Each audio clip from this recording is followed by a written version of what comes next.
હાય everyone, Tapon science એકેડમીની online lecture સિરીઝમાં બધાનું નમસ્કાર વિદ્યાર્થી મિત્રો.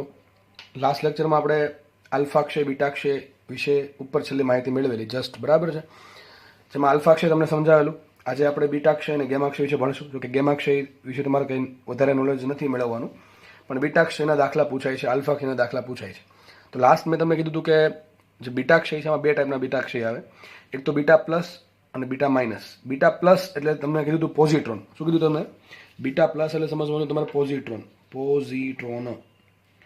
પોઝિટ્રોન શું છે? તો પોઝિટ્રોન એક ટાઈપનો કણ છે, ઇલેક્ટ્રોન જેવો જ કણ. સમજો, માનો કે પોઝિટ્રોન ઇલેક્ટ્રોન જેવો જ કણ છે, ખાલી એક તફાવત છે પોઝિટ્રોનમાં અને ઇલેક્ટ્રોનમાં. એટલે કે કયો ઇલેક્ટ્રોન? કે જે ન્યુક્લિયસમાંથી ઉત્પન્ન થાય છે. આપણે એની ચર્ચા કરીએ હમણાં. તો પોઝિટ્રોન છે એ ઇલેક્ટ્રોન જેવું, મતલબ શું થાય? એમાં છે ને જે પોઝિટ્રોન છે એનો વિદ્યુતભાર +1 હોય, ઇલેક્ટ્રોન વિદ્યુતભાર -1 હોય, બરાબર છે. અને પોઝિટ્રોનનું દળ ઇલેક્ટ્રોનના દળ જેટલું જ હોય છે, એટલે આપણે લગભગ એને 0 ગણશું. 0 એટલે 0 તો ના થાય, પણ બહુ ઓછું હોય am with compare to proton and neutron, બરાબર છે. તો બીટા પ્લસ છે એટલે કે પોઝિટ્રોન આપણે દર્શાવશું E+10 વડે. જો પોઝિટ્રોન છે પ્રોટોન નથી. તમને મેં લાસ્ટ લેક્ચરમાં સમજાવ્યું હતું. પ્રોટોનમાં શું આવશે? પ્રોટોનમાં વિદ્યુતભાર +1 આવે અને દળ પણ +1 આવે. ટૂંકમાં +1 એટલા માટે કરીએ છીએ આપણે કે આપણે જે ઇક્વેશન લખશું એમાં બહુ ઇઝી પડે આપણને, બરાબર સમજ પડે. તો અહીંયા તમારે નીચે લખવાનું હંમેશા દળ ઉપર લખવાનું, નીચે લખવાનું વિદ્યુતભાર, ઉપર લખવાનું દળ, એ પ્રમાણે. તો પ્રોટોન અને પોઝિટ્રોનમાં ફરક છે. પ્રોટોનનો વિદ્યુતભાર +1, પોઝિટ્રોન વિદ્યુતભાર +1 +E, બરાબર સમજ ના પડે તો. પોઝિટ્રોનનું દળ છે Me, માસ ઓફ ઇલેક્ટ્રોન જેટલું, અને પ્રોટોનનું દળ તો MP છે. એટલે પ્રોટોન અને પોઝિટ્રોન સરખા નથી, અલગ અલગ કણો છે. આ બંનેનો વિદ્યુતભાર કેવો છે? +E છે, બરાબર. તો જ્યારે બીટા પ્લસ ક્ષય થાય, બીટા પ્લસ બરાબર છે ક્ષય, ત્યારે સમજવાનું કે પોઝિટ્રોન ઉત્પન્ન કરવાનો છે. સમજ પડે? ફરીથી કહું છું, જ્યારે બીટા પ્લસ ક્ષય ઉત્પન્ન થાય ત્યારે, બરાબર, જ્યારે બીટા પ્લસ એનું ડીકે થાય, બરાબર, ક્ષય થાય, ત્યારે સમજવાનું પોઝિટ્રોનને ઉત્પન્ન કરવાનો છે. આપણે ઇક્વેશન લખશું તો વધારે સમજ પડશે આપણને.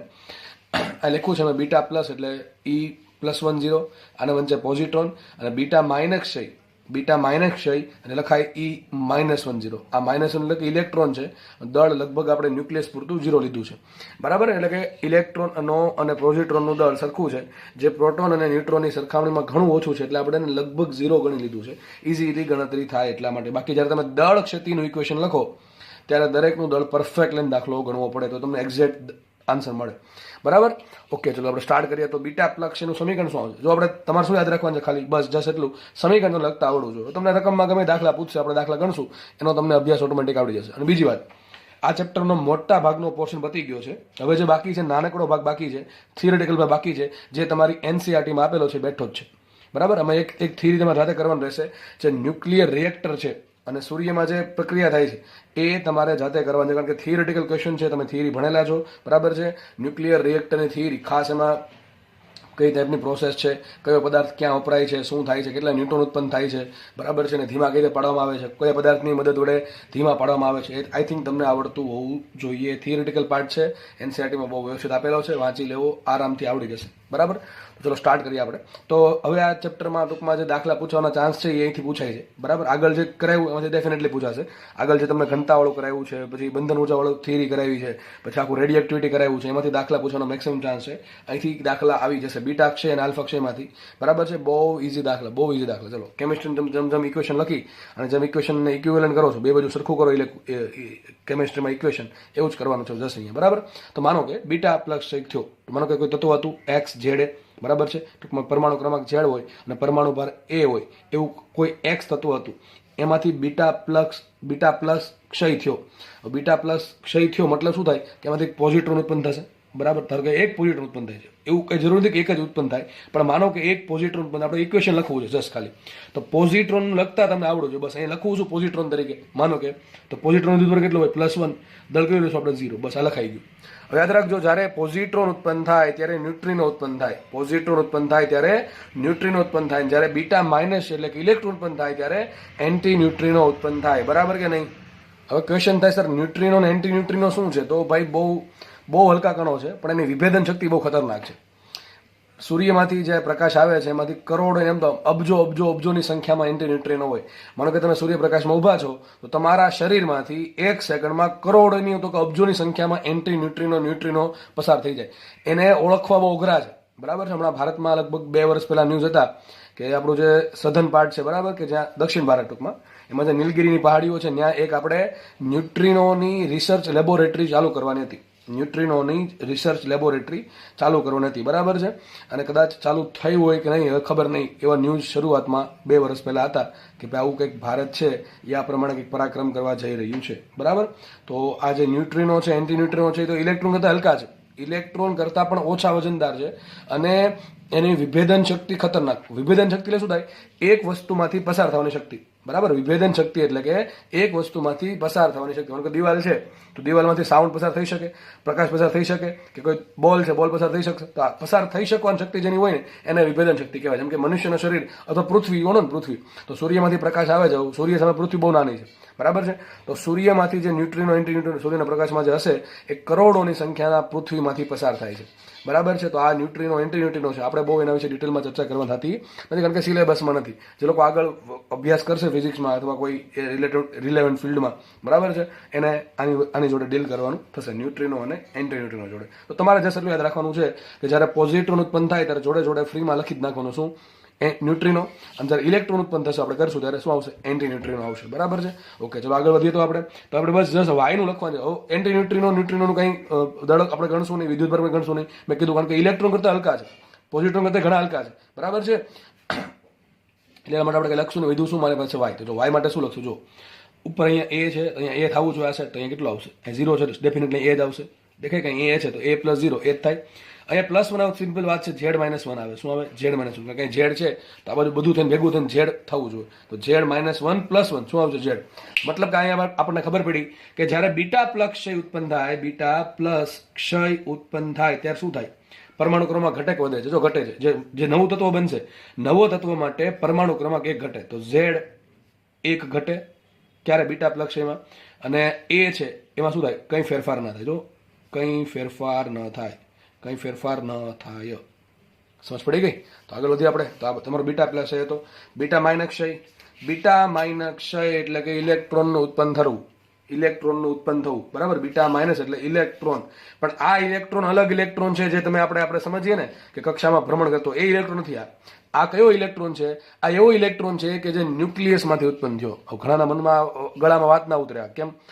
ઘણાના મનમાં પ્રશ્ન થાય, સર ન્યુક્લિયસમાં તો તમે એવું શરૂઆતથી શીખવાડતા આવો છો અમને કે ન્યુક્લિયસમાં તો 2 જ વસ્તુ છે, પ્રોટોન છે, ન્યુટ્રોન છે, અને તમે પાછા ફરીથી અહીંયા એમ કહો છો કે આ જે ઇલેક્ટ્રોન છે એ ન્યુક્લિયસમાંથી ઉત્પન્ન થયો. તો ન્યુક્લિયસમાં તો ઇલેક્ટ્રોન છે જ નહીં, તો ન્યુક્લિયસમાં ઇલેક્ટ્રોન નથી, તો ન્યુક્લિયસમાંથી ઇલેક્ટ્રોન ઉત્પન્ન ક્યાંથી થયો? તો એનો આન્સર તમને હું થોડાક જ સમયમાં આપી દઈશ, થોડીક ધીરજ રાખો. પણ પહેલી વાત કે આ બીટા માઇનસ છે એટલે ઇલેક્ટ્રોનનું ઉત્પન્ન થવું, બરાબર. ઇલેક્ટ્રોન માઇનસ લખાઈશું અને E-1 0. અને આ ઇલેક્ટ્રોન ક્યાંથી ઉત્પન્ન થયો છે? ન્યુક્લિયસમાંથી. ક્યાંથી ઉત્પન્ન થયો છે? ન્યુક્લિયસમાંથી ઉત્પન્ન થયેલા ઇલેક્ટ્રોનની વાત ચાલે છે અહીંયા. તો માનો કે કોઈ તત્વ છે XZ, એમાંથી શું થાય છે? બીટા માઇનસ ક્ષય થાય છે. કયો ક્ષય થાય છે? Beta minus. અહીંયા થાય છે બીટા પ્લસ ક્ષય. બીટા માઇનસ ક્ષય થયો. હવે ધારો કે લખી નાખવાનું, શું પેલા ઇલેક્ટ્રોન લખી નાખી. ઇલેક્ટ્રોનનું શું હશે? વિદ્યુતભાર -1, દળ આપણે 0 લેશું અને જોડે જોડે શું આવશે? એન્ટી ન્યુટ્રિનો આવશે, બરાબર. એન્ટી ન્યુટ્રિનો આવશે. જેમ પોઝિટ્રોન ને ઇલેક્ટ્રોન છે એ એકબીજાના પ્રતિકર્ણ છે. પ્રતિકર્ણ એટલે કે દળ સરખું પણ વિદ્યુતભાર અલગ અલગ છે, બરાબર છે. એમ ન્યુટ્રિનો અને એન્ટી ન્યુટ્રિનો એકબીજાના પ્રતિકર્ણ છે. એના વિશે ડિટેલમાં ચર્ચા નથી કરવાની આપણે, બરાબર. ઓકે, ચલો. બાકી એમ તો ઘણું બધું એના વિશે તમે જાણી શકો. વિચાર કરો ને, સરકાર રિસર્ચ લેબોરેટરી ક્યારે બનાવવાનું વિચારતી હોય? અને બહુ ઓછા કન્ટ્રી છે, લગભગ I think China, USA, Russia, આવા 2-3 કન્ટ્રી છે, 2 થી 4-5 કન્ટ્રી કે જે લોકો આવી રિસર્ચ લેબોરેટરી ધરાવે છે, બરાબર. આપણે આગળ વધીએ તો આ જે વાય છે એના માટે તમારે બસ દાખલા તમારે શું પૂછે ખબર? આ વાયનું શું હશે? વાયનો પરમાણુ ક્રમાંક કેટલો હોય? વાયનો પરમાણુ દળાંક કેટલો હોય? તો સીધી વાત છે, પરમાણુ દળાંક અહીંયા 0 છે, તો અહીંયા કેટલો A છે? કારણ કે આ બાજુ જેટલો પરમાણુ ક્રમાંક દળાંક છે એટલો આ બાજુ હોવો જોઈએ, જેટલો આ બાજુ Z એટલો આ બાજુ Z હોવો જોઈએ, જેટલો આ બાજુ A છે એટલો આ બાજુ કુલ ભેગો થઈને A થવો જોઈએ. તો અહીંયા 0 છે તો અહીંયા A જ આવશે. અહીં શું આવશે? Z+1. જો આ પ્રશ્ન બહુ પૂછાય, બીટા પ્લસ ને બીટા માઇનસમાં બહુ મોટો ડિફરન્સ છે. બીટા પ્લસ ઉત્પન્ન થશે તો જે નિપસ છે ને, નિપસ જે વાય બને ને એમાં પરમાણુ ક્રમાંક 1 ઘટશે, પણ જો બીટા માઇનસ ઉત્પન્ન થાય તો જે વાય છે એમાં પરમાણુ ક્રમાંક 1 વધશે. મોસ્ટ આઈપી પ્રશ્ન. તો બીટા ખાસ તમારા બોર્ડ અને ગુજકેટ માટે, બીટા માઇનસમાં શું થાય કે પરમાણુ ક્રમાંક Z છે એ 1 વધે. હવે ગોખવાનું ના હોય, આમાં ઘણા ગોખી નાખે, પછી પરીક્ષામાં ભૂલી જાય કે આનું આમાં હતું કે આનું આમાં હતું. આમાં ઝેડ વધે ઘટે કે આમાં ઝેડ વધે ઘટે, અરે ભાઈ વિચારો ને, ઇક્વેશન લખો, સીધી ખબર પડી જાય ગોખવાની વસ્તુ છે નહીં. આમાં ઝેડ એક વધશે અને પરમાણુ ક્રમાંકમાં કંઈ ફેરફાર થશે નહીં, નો ફેરફાર, બરાબર, નો ડિફરન્સ. ઓકે, તો આ તમારો બીટા પ્લસ છે, બીટા માઇનસ છે, ખાસ યાદ રાખવું. હવે આપણે સમજીએ કે સર આ ઇલેક્ટ્રોન સાલો ક્યાંથી ઉત્પન્ન થયો હતો? ન્યુક્લિયસમાંથી. તો જુઓ, ન્યુક્લિયસમાં શું થાય ખબર છે? કોઈ અસ્થાયી થતું હોય ને એમાં મોસ્ટલી એવું થતું હોય કે એમાં ન્યુક્લિયસમાં બે વસ્તુ છે, પ્રોટોન અને ન્યુટ્રોન. તો એમાં ન્યુટ્રોનનું પ્રોટોનમાં ઘણી વખત રૂપાંતર થતું હોય અને પ્રોટોનનું ન્યુટ્રોનમાં રૂપાંતરણ થતું હોય છે, બરાબર. ફરતી કહું છું, ન્યુક્લિયસની અંદર બે ગણો છે, ન્યુટ્રોન અને પ્રોટોન. અત્યારે એવું માનીએ છીએ, જો કે હજુ તો સ્ટડી ઘણી આગળ જશે અને એવું ખબર છે ક્વાર્ક્સના બનેલા છે, બરાબર. પછી હજી આગળ વધીએ તો અલગ વસ્તુ છે, પણ અત્યારે એવું માની લઈએ. મેં તમને ચેપ્ટરની શરૂઆતમાં કીધું હતું કે આપણે એવું માનશું અત્યાર પૂરતું, હાલ પૂરતું, કે ભાઈ ન્યુક્લિયસમાં બે ગણો છે, પ્રોટોન અને ન્યુટ્રોન, બરાબર. મૂળભૂત ગણો એવું માની લઈએ આપણે. હવે થતું એવું હોય કે ન્યુટ્રોનનું પ્રોટોનમાં રૂપાંતર થતું હોય અને પ્રોટોનનું ન્યુટ્રોનમાં રૂપાંતરણ થતું હોય છે, ખાસ ભારત તત્વોમાં, બરાબર. તો ત્યારે શું થાય જો આપણે સમજીએ. માનો કે ન્યુક્લિયસમાં એક ન્યુટ્રોન છે, હવે આ ન્યુટ્રોનનું પ્રોટોનમાં રૂપાંતર થાય છે, ન્યુટ્રોનનું પ્રોટોનમાં રૂપાંતર થાય છે. હવે તમારે ઇક્વેશન લખવાનું છે, જોડે જોડે શું ઉત્પન્ન થાય? ચલો, મને આગળ કંઈ ખબર છે નહીં, મારે શું કરવાનું છે? મારી પાસે એક ન્યુટ્રોન છે, એનું રૂપાંતર મારે પ્રોટોનમાં કરવાનું છે, બરાબર. શું થાય જો ન્યુટ્રોનને શું લખશું? પહેલા કણને લખતા આવડો છો ભાઈ. 0+1 ક્યાં આવે? નીચે મેં હજી કીધું, નીચે શું આવે? નીચે આવશે વિદ્યુત ભાર, ઉપર શું છે? દળ આવશે. તો ન્યુટ્રોન વિદ્યુત ભાર કેટલો હોય? ન્યુટ્રોનનો વિદ્યુત ભાર હોય 0, દળ કેટલું? +1 લેવાનું, બરાબર છે. લગભગ સરખું લઈએ છીએ, એક્ઝેક્ટલી +1.008 એવું કંઈક આવે, બરાબર. 1.00866 આવશે અને અહીંયા કંઈક 1.007 પછી કંઈક બે આંકડા આવશે. એ યુમાં આપણે શોધેલું છે, પણ આપણે એને +1 લેશું સિમ્પલ ગણતરી માટે. તો ધારો કે ન્યુટ્રોન છે, શું ઉત્પન્ન થશે? એનું લખાઈશું, સોરી, 0+1. એમાંથી શું ઉત્પન્ન કરી નાખો? પ્રોટોન ઉત્પન્ન કરી નાખો. શું ઉત્પન્ન કરી નાખો? પ્રોટોન. જો ઉપર લખ્યું છે ન્યુટ્રોનનું પ્રોટોનમાં રૂપાંતરણ, તો પ્રોટોન બનાવી નાખો. પ્રોટોનને લખાઈશું, પ્રોટોનને લખાશે શું? એનું વિદ્યુત ભાર કેટલો? +1, દળ કેટલું? +1. તો ન્યુટ્રોનમાંથી તમારે લખવાનું છે +1. તો તમે જો ડાયરેક્ટલી ખાલી આટલું લખી નાખો કે neutron is goes to proton, બરાબર, તો ચાલશે? નહીં ચાલે, કારણ કે જો આ બાજુ ઇક્વેશન સરખું નથી. ઉપર તો +1 સરખું છે, પણ નીચે સરખું છે નહીં. વિચારો, મારે અહીંયા શું લાવવું પડે? એ 0 લાવવા પડે. +1 શું મૂકવું પડે? -1 મૂકવું પડે. આ +1 આવી ગયા તો એ 0 મૂકવું પડે. સર આ શું છે? અરે સર આ તો ઇલેક્ટ્રોન છે. આ તો ઇલેક્ટ્રોન છે ને, જોડે જોડે શું આવે? એન્ટી ન્યુટ્રિનો આવે. તો પ્રશ્ન બહુ પૂછાય આ પ્રશ્ન. ન્યુટ્રોનનું પ્રોટોનમાં રૂપાંતરણ થાય ત્યારે શું ઉત્પન્ન થાય? ઇલેક્ટ્રોન ઉત્પન્ન થાય. શું ઉત્પન્ન થાય? ઇલેક્ટ્રોન ઉત્પન્ન થાય, અથવા આપણે એને શું કહીએ? બીટા માઇનસ કણ કહીએ. શું કહીએ? બીટા માઇનસ કણ. તો તમારો જે પ્રશ્ન હતો કે સર ન્યુક્લિયસમાં તો પ્રોટોન અને ન્યુટ્રોન બે જ છે, તો ઇલેક્ટ્રોન ક્યાંથી આવ્યો? જો અહીંથી આવ્યો. જ્યારે ન્યુટ્રોનનું પ્રોટોનમાં રૂપાંતરણ થાય ત્યારે ન્યુક્લિયસમાં પ્રોટોન તો બનવાનો છે, રૂપાંતરણ થયું એટલે ન્યુટ્રોનનું પ્રોટોનમાં જોડે જોડે શું બનશે?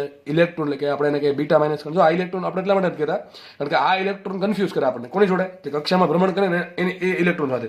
એટલા માટે આપણે નવું નામ આપ્યું અને બીટા માઇનસ કણ. શું નામ આપ્યું? બીટા માઇનસ કણ. તો જ્યારે ન્યુટ્રોનનું પ્રોટોનમાં રૂપાંતરણ થાય ત્યારે શું ઉત્પન્ન થાય? પ્રોટોન તો થવાનો જ છે, જોડે જોડે બીટા માઇનસ કણ, અને બીટા માઇનસ કણ જોડાવવાનું કીધું હતું એ પ્રમાણે એન્ટી ન્યુટ્રિનો ઉત્પન્ન થશે. ખબર પડી ગઈ? હવે જેવું પ્રોટોનમાં રૂપાંતરણ થાય છે, બરાબર, એ પ્રમાણે ઘણી વખત ઉલટું થાય.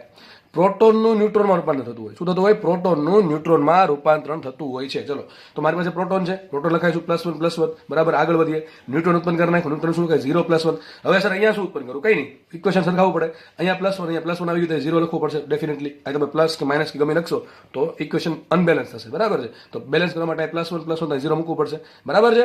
અહીંયા +1 છે, 0 હોય તો શું મૂકવું પડે? +1 મૂકવું પડે. કંઈ તમારે એક જ વસ્તુ યાદ રાખવાની કે આ જે એરો છે એની આ બાજુ, પ્રક્રિયાની આ બાજુ જે પ્રક્રિયકો છે, ટૂંકમાં એક જ હશે ને મોસ્ટલી, બરાબર. એનો જે પરમાણુ ક્રમાંક છે એ ભેગો થવો જો Z, અને અહીંયા જે +1 છે એ બધાને ભેગો થઈને થવો જોઈએ, બરાબર. અને જોડે શું આવશે? આ શું છે? આ બીટા પ્લસ કણ છે, એને આપણે પોઝિટ્રોન કહીએ છીએ. શું છે આ? બીટા પ્લસ કણ. તો આ બીટા પ્લસ પણ ક્યાંથી ઉત્પન્ન થાય છે? એ પણ ઉત્પન્ન થાય છે ન્યુક્લિયસમાંથી, જ્યારે પ્રોટોનનું ન્યુટ્રોનમાં રૂપાંતરણ થાય છે એ દરમિયાન. અને જોડે શું આવશે? ન્યુટ્રિનો આવશે, બરાબર. તો ખાસ યાદ રાખવું, આ બે ઇક્વેશન બહુ એકદમ ફંડામેન્ટલ ઇક્વેશન છે અને ઘણી વખત કામમાં આવશે તમને, બરાબર. આમાંથી તમને MCQ ટાઈપના પ્રશ્ન પૂછી શકે આરામથી. સ્ટેટમેન્ટ આધારિત અથવા શું કહેવાય વન લાઇનર ક્વેશ્ચન એમાંથી પૂછવાના ચાન્સીસ ખરા, બરાબર. આગળ વધીએ. જો હવે આ તમારે જાતે લખવાનું છે કે આલ્ફા કણનું ઉત્પન્ન થાય ત્યારે ઝેડમાં કેટલો વધારો ઘટાડો થાય. લખી દો, ચલો ને. વાત ખબર વસ્તુ છે તમને કે જ્યારે આલ્ફા કણ ઉત્પન્ન થાય ત્યારે શું થાય? ઝેડ 2 ઘટે અને એ કેટલા? 4 ઘટે. સમજ પડે કે નહીં? આ ક્યાંથી આવ્યું? ઇક્વેશન લખીને લગભગ લાસ્ટ લેક્ચરમાં સમજાવેલું છે. તમને કીધેલું છે કે જ્યારે આલ્ફા કણ ઉત્પન્ન થશે, આ કોની વાત છે? નિપજમાં શું ફેરફાર એની વાત છે. પ્રક્રિયક કરતા નિપજમાં શું થાય? ઝેડ 2 ઘટે અને પ્રક્રિયા કરતા, લખી દઉં લો ને ભાઈ ગુજરાતીમાં, પ્રક્રિયક કરતા વિથ કમ્પેર્ડ ટુ, બરાબર છે, જે પ્રક્રિયક છે એની કરતા નિપજમાં શું થાય? નિપજમાં ઝેડ 2 ઘટી જાય અને એ છે 4 ઘટી જાય. બીટા કણના સુધારણ દરમિયાન ઝેડમાં કોઈ ફરક પડે નહીં, એમાં ઝીરો ફેરફાર થાય, બરાબર ને. હમણાં કીધું, સોરી, એમાં પરમાણુ દળાંક છે, બે ઇક્વેશન લખ્યા, એમાં પરમાણુ દળાંકમાં કોઈ ફેરફાર થાય નહીં, કારણ કે એનું દળ કેટલું છે? 0. એટલા માટે ઝેડમાં શું ફેરફાર થાય? તો બીટા પ્લસ કણ ઉત્પન્ન થાય. વિચારો, બીટા પ્લસ કણ ઉત્પન્ન થાય છે, તો બીટા પ્લસ કોને કહેવાય? E+1 આવશે, તો આગળ શું થાય? -1 લખવું પડે, વાય ગમે એ હોય તો શું થાય? ઝેડ એક ઘટે બીટા +1 માં અને બીટા માઇનસ આવશે. બીટા માઇનસ કણમાં શું થાય? બીટા માઇનસ એટલે શું -1 આવે તો +1 કરવો પડે તો જ સરખા થશે, બરાબર છે? તો શું થાય? ઝેડ એક વધે. હમણાં સમજાવું એ મુજબ, તો આ ગણતરી તમને કામ લાગશે, દાખલા ગણવામાં આ વસ્તુ કામ લાગશે ડાયરેક્ટલી, બરાબર? આગળ વધીએ આપણે. ઓકે, ચલો હવે થોડીક થિયરી ભણવાની છે આપણે. થિયરી 2-5 મિનિટની થિયરી છે. ઘણી વખત તમને છે ને ત્રણેયની કમ્પેરિઝન પૂછે, આલ્ફા કણની, બીટા કણની અને ગેમા કણની. ગેમા કણ ક્યારે ઉત્પન્ન થાય પહેલા એ ચર્ચા કરી લઈએ. તો તમને યાદ હશે લાસ્ટ લેક્ચર આપણે પરમાણુઓ ભણ્યા, એમાં આપણે જોયું હતું પરમાણુમાં ઉર્જા સ્તરો હોય. જે ઇલેક્ટ્રોન છે એ અમુક કક્ષામાં અથવા nમી કક્ષામાં રહેલો હોય ત્યારે પછી કંઈક ઉર્જા હોય. આપણે ભણ્યું હતું -13.6 Z² ભાગ્યા n², બરાબર છે? તો એક ઉર્જા હતી. તો હવે એવું છે કે જે પ્રમાણે પરમાણુમાં ઉર્જા સ્તર હોય એ પ્રમાણે ન્યુક્લિયસમાં પણ ઉર્જા સ્તર હોય. શું હોય? જે પ્રમાણે પરમાણુમાં ઉર્જા સ્તર છે એ પ્રમાણે ન્યુક્લિયસમાં પણ ઉર્જા સ્તર. આ બધી છે ને બહુ હાઈ લેવલની વાતો છે જે આપણે સિલેબસમાં નથી. આમ તો તમે ગેમા કણનું થોડુંક એવું જ કીધું છે, પણ મેં કીધું જે લોકો આગળ વધશે, બરાબર, આ ફિલ્ડમાં અથવા ભવિષ્યમાં એને રિલેવન્ટ કોઈ પણ ફિલ્ડમાં, એ બધાને ડિટેલમાં ભણવાનું આવશે. અત્યારે આપણે બહુ ઉપર ચાલવું છે. બાકી વિચારો તમારો સિલેબસ કોઈ દી એમ શું કહેવાય, સિલેબસ કેટલો થઈ જાય મોટો, બધી વસ્તુ તમને 12માં ભણાવી દેશે તો આગળ શું ભણશું, બરાબર? એટલા માટે બહુ તમને લિમિટેડ વસ્તુ આપી છે, જેટલી લિમિટેડ આપી એટલી હું ચર્ચા કરવાનું છું અત્યારે. તો જે પ્રમાણે પરમાણુમાં ઉર્જા સ્તર હોય, આપણે જોયું પરમાણુમાં ઉર્જા, ઇલેક્ટ્રોનના ઉર્જા સ્તર હોય, એ પ્રમાણે ન્યુક્લિયસમાં પણ ઉર્જા સ્તર હોય છે. એમાં જ્યારે આપણે જોયું હતું જ્યારે પરમાણુમાં ઊંચા ઉર્જા સ્તરમાંથી નીચા ઉર્જા સ્તરમાં સંક્રાંતિ થાય ત્યારે આપણને ઉર્જા મળતી હતી અને આપણે એને કહેતા હતા કે ભાઈ વિકિરણ મેળવ્યું, બરાબર છે? વિકિરણ મળશે, ફોટોનનું ઉત્સર્જન થશે, એની પાસે કંઈક ઉર્જા હશે. તો એવું જ અહીંયા થાય છે જ્યારે ન્યુક્લિયસમાં ઊંચા ઉર્જા સ્તરમાંથી જ્યારે નીચા ઉર્જા સ્તરમાં સંક્રાંતિ થતી હોય ત્યારે ગેમા કણનું ઉત્સર્જન થાય છે, બરાબર કે નહીં?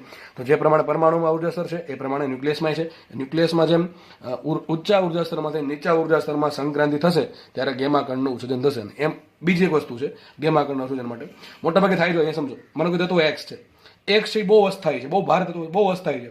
મને કે યુરેનિયમ જેવું છે કંઈક, સમજો ને? જસ્ટ ખાલી એક્ઝામ્પલ હો ભાઈ. હવે અસ્થાયી તત્વ શું કરે? સ્થાયી થવા માટે વાયમાં પરિણામે. શું પરિણામે? વાયમાં પરિણામે કઈ રીતે પરિણામ છે? કાં તો આલ્ફાનું ઉત્પન્ન કરશે કે બીટાનું ઉત્પન્ન કરશે, બરાબર?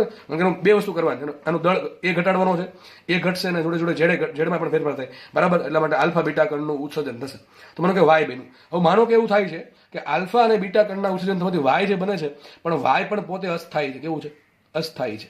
હવે વાય પોતે સ્થાયી થવા માટે ઘણી વખત ગેમા કણનું ઉત્સર્જન કરતું હોય છે. આવું પ્રેક્ટિકલમાં જોવા મળે છે. જો લખ્યું છે અહીંયા, ધારો કે મોટા ભાગે અસ્થાયી તત્વ એક્સ એ ક્ષય પામી આલ્ફા અને બીટા કણનું ઉત્સર્જન કરીને અસ્થાયી તત્વ વાયમાં ફેરવાય છે. શું કહે છે? કોઈ અસ્થાયી તત્વ એક્સ છે, બરાબર, બહુ અસ્થાયી છે, બરાબર? બંધન ઉર્જા જે EBN છે બહુ ઓછી છે. એટલે શું કરશે? સ્થાયી થવા માટે વાયમાં પરિણમશે. વાયમાં કઈ રીતે પરિણમશે? આલ્ફા અને બીટા કણનું ઉત્સર્જન કરશે. હવે જો વાય બન્યું એ પણ પોતે પાછું અસ્થાયી હોય. કોઈ બનતું હોય કે સીધું જે એક તત્વમાંથી બીજા તત્વમાં રૂપાંતરણ થાય છે આલ્ફા અને બીટા ક્ષય થવાથી જે તત્વ બને છે એ પણ પોતે અસ્થાયી હોય છે. ટૂંકમાં એનું પણ EBN કેવું હોય છે? ઓછું હોય છે. હવે આ જે વાય છે એ વાય પોતે સ્થાયી થવા માટે શું કરે? ગેમા કરણનું ઉત્સર્જન કરે છે. કોનું વિકિરણનું? ગેમા વિકિરણનું ઉત્સર્જન કરતું. યાદ રાખજો, ગેમા વિકિરણનું જ્યારે ઉત્સર્જન થાય ત્યારે એ પણ કંઈ ઘટશે નહીં અને ઝેડ પણ કંઈ ઘટશે નહીં. ઓકે, તેના દાખલા તમને પૂછવાના છે નહીં, બરાબર? તમને 2 દાખલા પૂછવા છે, આલ્ફાના અને બીટાના. બીટામાં 2 પ્રકાર પડે, બીટા પ્લસ, બીટા માઇનસ. તમે રકમમાં ચોખ્ખું કીધું બીટા પ્લસ, તો બીટા પ્લસ જ લેવાનું. રકમમાં ચોખ્ખું કીધું બીટા માઇનસ, તો બીટા માઇનસ લેવાનું. પણ સર રકમમાં ખાલી એવું કીધું એક આલ્ફા ઉત્પન્ન 3 બીટા ઉત્પન્ન, તો શું કરવાનું? મને તમારો પ્રશ્ન વ્યાજબી છે. રકમમાં તમને એમ કીધું કે કોઈ એક તત્વ એક્સ છે, બરાબર, એના તમને ઝેડ ને ખબર છે. હવે તમને આગળ વાત કરે છે બેમાંથી એક આલ્ફા ઉત્પન્ન થાય 3 બીટા ઉત્પન્ન થાય છે. હવે આપણને કન્ફ્યુઝન ના થાય સર 3 બીટા ઉત્પન્ન થવાથી 3 બીટા પ્લસ લેવાનો, 3 બીટા માઇનસ લેવાના. શું મારે પોઝિટ્રોન લેવાનો કે ઇલેક્ટ્રોન લેવાનો? જો તમને ચોખ્ખો પાડી દે બીટા પ્લસ ઉત્પન્ન થયા તો કઈ વાંધો નથી. જો એમ કહી દે બીટા માઇનસ ઉત્પન્ન તો પણ કઈ વાંધો નથી. પણ વાંધો ક્યાં છે? 3 બીટા કે સર શું કરવાનું? તો 3 બીટા કહીને યાદ રાખો, જ્યારે તમને ચોખવટ ના પાડે બીટા પ્લસ બીટા માઇનસ 1 ની, ત્યારે બીટાને લઈ લેવાનું બીટા માઇનસ. આવું લઈ છે, બરાબર? એક્ઝેક્ટલી તો કેવું જ જોઈએ કે બીટા પ્લસ છે કે બીટા માઇનસ છે, પણ નથી કહેતા, બરાબર? નથી કહેતા. જો મેં જ લીખું છે, જો આલ્ફા અને બીટા કણનું આ બીટા કણ ઉત્પન્ન થયો તો હું એક્ઝેક્ટલી ના કહી શકું કયો હશે, બરાબર છે? એક્ઝેક્ટલી બીટા પ્લસ એ હોઈ શકે, બીટા માઇનસ ગમે હોઈ શકે, બરાબર? પણ જ્યારે દાખલાની વાત આવે, ગણતરીની વાત આવે, ત્યારે આપણને ચોખવટ પાડવી જરૂરી છે. ચોખવટ નથી પાડતા તો યાદ રાખજો, હાસ્ય લખી નાખજો કે કઈ દાખલામાં ચોખવટ ના પાડી હોય ત્યારે બીટા કણનું ઉત્સર્જનને આપણે માનશું બીટા માઇનસ, એટલે કયું? ઇલેક્ટ્રોનનું ઉત્સર્જન. કોનું માનશું? ઇલેક્ટ્રોનનું. અને બીટા પ્લસ કે તો જ આપણે પોઝિટ્રોનનું કરશું, બરાબર કે નહીં? તો બીટા માઇનસ કે બીટા કે સરખું આપણે રાખશું. એક્ઝેક્ટલી તો કેવું પડે, એક્ઝેક્ટલી ચોખવટ પાડવી પડે. અને તમને મોટા બધા દાખલામાં પાડી દેશે, ચોખવટ પાડશે બીટા પ્લસ છે બીટા ન પાડે તો કઈ નહીં, શું માનવાનું આપણે? બીટા કણનું ઉત્સર્જન એટલે કે બીટા માઇનસ ઉત્સર્જન ગણીશું, બરાબર? આગળ વધીએ. ચલો, આપણે આ વસ્તુ રહી ગઈ હતી. તો લાક્ષણિકતા અમે એને લખી છે સાપેક્ષ આયનીકરણ શક્તિ અને સાપેક્ષ વિભેદન શક્તિ. આ શું કહેવા માંગે છે? તો આપણે 3 ગણ છે, આલ્ફા, બીટા અને ગેમા. એની આપણે 2 શક્તિની વાત કરવાની છે. એક તો આયોનાઇઝેશન એનર્જી અને જે વિભેદન શક્તિ છે એની, બરાબર છે? આયનીકરણ શું છે આપણે ભણી ગયા છે. માનો કે આયની કણ કોને કહેવાય કે આજુબાજુ હવા છે તો હવાનું માધ્યમ કેવું છે? હવાનું માધ્યમ અત્યારે અવાહક છે, એમાંથી વિદ્યુત પસાર થઈ શકે નહીં. પણ જ્યારે વીજળી થાય, વિચારો લાઇટિંગ થાય ત્યારે શું થાય? ઘણી બધી એનર્જી પસાર થઈ શકે. તો એવું નથી કોઈ માધ્યમ હંમેશા માટે અવાહક છે, બરાબર? માનો કે ભાઈ જો હવા છે એ હવા અવાહક છે એમ નહીં. માનો કે તમારી પાસે બે હાઈ વોલ્ટેજ કરંટના વાયર છે, સમજો મારી પાસે બે વાયર છે, બરાબર છે, અને બેની વચ્ચે થોડીક જ ગેપ રાખું છું, બંને વચ્ચે થોડીક ગેપ રાખું છું. આમાં આની સરખામણીમાં વોલ્ટેજ બહુ ઓછું છે તો વધારે, ટૂંકમાં બે વચ્ચે જે પીડી છે, બંને વચ્ચે બે વાયર વચ્ચે તો બે છેડા વચ્ચે જે વોલ્ટેજનો ડિફરન્સ છે બહુ વધારે છે, બહુ વધારે થશે. શું હવે આ વાયર ને આ વાયર વચ્ચે શું હવા છે? શું વચ્ચે શું હવા છે? જો એ બંને વચ્ચે કોઈ કંડક્ટર હોય, એટલે કે વાહક માધ્યમ હોય, તો અહીંથી આ વાયરમાંથી, માનો કે આ વાયરમાં કરંટ આરામથી પસાર થઈ શકે. એના માટે હું શું કરી શકું? આ જે વચ્ચે ગેપ ખાલી છે ને એક વાયર મૂકી દઉં. એક તો આ વસ્તુ થઈ શકે. અથવા તો એ કરી શકું કે આ જે વાયર છે એનું એક વોલ્ટેજ હશે આની સાપેક્ષે, બરાબર? માનો કે 100 વોલ્ટ છે કે 1000 વોલ્ટ છે, તો થશે એવું જેમ આ વાયરનું વોલ્ટેજ વધારતો જશે આની સાપેક્ષે, એમ શું થશે? આજુબાજુ જે હવા છે ને, હવામાં તમને શું ખબર, શું હવા છે એમાં શું કંઈક તો છે. હવામાં શું છે એક્ઝેક્ટલી? ઘણા બધા વાયુઓ છે, nitrogen, oxygen, hydrogen, carbon dioxide, helium, ટૂંકમાં ઘણા બધા વાયુઓ છે. હવે થશે એવું કે વાયુ અત્યારે અવાહક છે, પણ આ વોલ્ટેજ ડિફરન્સના કારણે એનું આયનીકરણ થશે. હવે આયનીકરણ કોને કહેવાય? લાસ્ટ લેક્ચરમાં સમજાવ્યું છે. આયનીકરણ થશે, અને આયનીકરણ થવાના કારણે જે હવા છે એ હવાનું માધ્યમ પહેલા અવાહક હતું, હવે થઈ ગયું વાહક. કેવું થઈ ગયું? વાહક. તમે જે સ્પાર્ક સાંભળ્યું છે ને, સ્પાર્ક, તિખારો, તો સ્પાર્ક આના કારણે થાય છે. સ્પાર્ક ક્યાં થાય? હવામાં થાય કે વાયરમાં થાય? અરે હવામાં થાય. હવાના માધ્યમ છે એ હવાના જે વાયુઓ છે એ પહેલા અવાહક હતા, હવે કેવા થઈ ગયા? વાહક. કોના કારણે થઈ ગયા? ઇલેક્ટ્રિક ફિલ્ડના કારણે. ઇલેક્ટ્રિક ફિલ્ડના કારણે, બરાબર છે? એને એનર્જી મળી એટલે આયનીકરણ થયું, આયોનાઇઝેશન થયું. એના કારણે શું થયું? સ્પાર્ક ઉત્પન્ન થયું. સ્પાર્ક થવાના કારણે અહીંથી અહીંયા કરંટ પસાર થશે. આવું તમે જોયું હશે, આજે સમજી લીધું, બરાબર? તો આયનીકરણ થયું છે. ટૂંકમાં કોઈ આલ્ફા કણ છે એ બીજાનું કેટલા દર સુધી, કેટલી હદ સુધી, કેટલા રેટ સુધી આયનીકરણ કરવાની ક્ષમતા તેને કેટલી છે? 10,000. આ શું કહે ખબર છે? જો ગેમા કણની આયનીકરણ, બીજા કોઈકની આયનીકરણ કરવાની ક્ષમતા 1 હોય ને તો આલ્ફા કણની 10,000 છે. આ સાપેક્ષ મતલબ શું થાય? ગેમા કણની 1 હોય તો આલ્ફા કણની 10,000 હોય, બીટા કણની કેટલી હોય? 100 હશે. ફરીથી કહું છું, માનો કે ગેમા કણ છે એ કોઈ બીજા માધ્યમનું આયનીકરણ કરી શકે છે એકના દરથી, એક એકમથી, તો સામે આલ્ફા છે એ 10,000 એકમ, 10,000 ગણું કરી શકે, અને બીટા છે એ 100 ગણું કરી શકે. ગેમા કણની આયનીકરણ શક્તિ 1 હોય તો આલ્ફાની આવશે 10,000, બીટાની આવશે 100. સમજ પડે કે ન પડે? સાપેક્ષ છે. ટૂંકમાં ત્રણેયની આપણે સરખાવવાનું છે, બરાબર? એકબીજાને સરખાવવાનું છે. તો ગેમા કણની 1 હોય તો આલ્ફા કણની આવશે 10,000, બીટા કણની આવશે 100. યાદ રહી ગયું? યાદ રાખીએ વિભેદન શક્તિ. વિભેદન શક્તિ કોને કહેવાય? હમણાં જ મેં સમજાવ્યું હતું. વિભેદન એટલે કે પસાર થવાની શક્તિ. કોઈમાંથી કેટલા કણો પસાર થઈ જાય. મેં તમને હમણાં કીધું હતું, ન્યુટ્રિનો, એન્ટી ન્યુટ્રિનો, એ જ છે આ વિભેદન શક્તિ. તો ઉલટું છે. આલ્ફા કણની વિભેદન શક્તિ 1 હોય તો બીટા કણની 100 હોય ને ગેમા કણની 10,000. આખું કોષ્ટક ઊંધું યાદ રાખવાનું છે, બરાબર કે નહીં? તો તમને પ્રશ્ન પૂછાય કે ત્રણેયમાંથી સૌથી વધુ આયનીકરણ શક્તિ કોની? આલ્ફા કણની. સૌથી વધુ વિભેદન શક્તિ કોની? ગેમા કણની. સૌથી ઓછી આયનીકરણ શક્તિ? ગેમા કણની. સૌથી ઓછી વિભેદન શક્તિ? આલ્ફા કણની. તમે કંઈ ગોખવાની વાત છે નહીં. સૌથી વધુ આયનીકરણ આલ્ફાની કેટલી? 10,000. આની સરખા અહીંયા 1 હોય, અહીંયા 10,000 હોય. હવે તમે પ્રશ્ન પૂછો, માનો અહીં 10 છે તો કેટલી થઈ જશે? આ ગેમા કણની 10 હોય તો કેટલી થઈ જાય? લાખ થઈ જાય. 10 વધારે દેવાની. ટૂંકમાં ખબર પડે કે નહીં પડે? અહીંયા 1 હોય તો અરે ભાઈ ત્રિપદી મૂક દેવાની. આ કોષ્ટક યાદ રહી જાય, ત્રિપદી મૂક દેવાની. તમને પ્રશ્ન પૂછાય કે ભાઈ ગેમા કણની આયનીકરણ શક્તિ 5 હોય, 5 એકમ હોય તો આલ્ફાની કેટલી હશે? તો તમારા ત્રિપદી મૂકવાની. કે ગેમા કણની 1 હોય તો આલ્ફાની કેટલી? 10,000 હોય તો આની 5 હોય તો આની કેટલી હોય? એમ ઉલટી પૂછે. એમ તમે કોઈ પણ બેના જોડકા બનાવીને પૂછી શકે. આયનીકરણ શક્તિ પૂછી શકે અને વિભેદન શક્તિ પણ પૂછી શકે. તમારે યાદ રાખવાની. માનો કે તમને બીટાની અને ગેમાની વાત કરી, અહીંથી એમ દેખાય છે કે ભાઈ બીટાની વિભેદન શક્તિ 100 હોય તો ગેમાની 10,000 હોય. ટૂંકમાં બીટા કરતા ગેમાની આયનીકરણ શક્તિ 100 ગણી છે. આની 200 વધારે કેટલી હોય એ તમને આવડવું જોઈએ, બરાબર? આ ટાઈપના દાખલા પૂછાય તો આરામથી હેન્ડલ થઈ જાય આ કોષ્ટક પરથી, બરાબર છે? તો જસ્ટ યાદ રાખજો, આયનીકરણ શક્તિ સૌથી વધારે આલ્ફાની, પછી બીટાની, પછી ગેમાની. ઘણી તમને ક્રમ પૂછાય કે ત્રણેયને સૌથી વધારે કોની છે લાઈનમાં ગોઠવો, બરાબર? તો આલ્ફા બીટા ગેમા આવશે. અહીંયા શું આવશે? Gamma, beta, alpha. બીટા વચ્ચે રહી છે, 100 જ રહી. અહીંયા 10,000, અહીંયા 10,000, અહીંયા 1, બરાબર? યાદ રહી જશે. યાદ રહી જવું જોઈએ, ફરજિયાત યાદ રહી જવું જોઈએ. રોકડા 4 માર્ક્સ અથવા 1 માર્ક્સ જે ટાઈપની એક્ઝામ હોય એ ટાઈપ તમને આપી શકે. આગળ વધીએ આપણે. ચલો નેક્સ્ટ ક્વેશ્ચન લઈએ આપણે. ક્વેશ્ચન સોલ્વ કરવાનું છે. દાખલા પૂછાય છે. જો આ ટાઈપના દાખલા પૂછાય છે. શું કહે છે? જો યુરેનિયમ 238 યુરેનિયમ 92-238, યુરેનિયમ 92-238 નું શું થાય છે? ક્ષય પામી લેડ પીબી 82-206 માં ફેરવાય છે. ટૂંકમાં યુરેનિયમ છે લેડમાં ફેરવાઈ ગયો. આ પ્રક્રિયામાં ઉત્પન્ન થતા આલ્ફા અને બીટા કણની સંખ્યા શોધો. ચલો સિમ્પલ ક્વેશ્ચન છે અને તમને આવડી જવો જોઈએ. તમે ધારો તો ઇક્વેશન લખીને જાતે પણ ટ્રાય કરી શકો છો. શું કહે છે? જો યુરેનિયમ છે એનું લેડમાં રૂપાંતરણ થાય છે, ક્ષય પામે છે. ઓટોમેટિક તો પામશે નહીં, કારણ કે શું ઉત્પન્ન થશે, અહીંયા પરમાણુ ક્રમાંક ઘટ્યો અને પરમાણુ દળાંક ઘટે છે, તો કંઈક તો ઉત્પન્ન થયું હશે. એવા કણો ઉત્પન્ન થયા હશે કે જેની પાસે કંઈક વિદ્યુત ભારે હોય અને કંઈક થોડોક દળ પણ હશે. તો આલ્ફા અને બીટા ઉત્પન્ન થયા છે. હવે જો ખાલી બીટા લખવું છે, બીટા આપણે શું સમજશું, બે ઉત્પન્ન કરશું તો આન્સર નહીં થાય, તો ક્વેશ્ચન સોલ્વ નહીં થાય, સોરી, બરાબર છે. તો આપણે કોઈ એક લેવો પડશે. કયો લેવાનું કીધું મેં તમને? Beta minus. તો લખી નાખો ઇક્વેશન. યુરેનિયમ હતો, શું ઉત્પન્ન થઈ ગયું? લેડ 82206. ધારો કે આલ્ફા ઉત્પન્ન થયો. કેટલા આલ્ફા ઉત્પન્ન થયા શોધવાના છે. ધારો કે એક્સ ઉત્પન્ન થયા, આપણને ખબર નથી ભાઈ કેટલા ઉત્પન્ન થયા, એક્સ ઉત્પન્ન થયા, અને સામે માનો કે વાય જેટલા બીટા કણ ઉત્પન્ન થયા. જો આ એક્સ વાય શોધવાનું છે, રકમમાં તમારે એક્સ શોધવાનું. ટૂંકમાં આમાંથી તમે આમાં જાઓ છો તો કેટલા આલ્ફા કણ ઉત્પન્ન થવા જોઈએ અને કેટલા બીટા કણ ઉત્પન્ન થવા જોઈએ. પેલા મેથમેટિક્સના આપણા કોયડા જેવું છે, બરાબર, કોયડા જેવો દાખલો છે, બરાબર છે. તો આલ્ફા કણ, એક આલ્ફા કણ ઉત્પન્ન થાય શું થાય? આલ્ફાને શું લખાય? 2He4, એટલે શું લખાય? 2 4. અને બીટા કણ, તો મેં તમને શું કીધું? બીટા કણની ચોખવટ ના પડે લેવાનો, કોઈ બીટા માઇનસ લેવાનો, બીટા માઇનસ લેવાનું ઇલેક્ટ્રોનનું દર કેટલો હોય?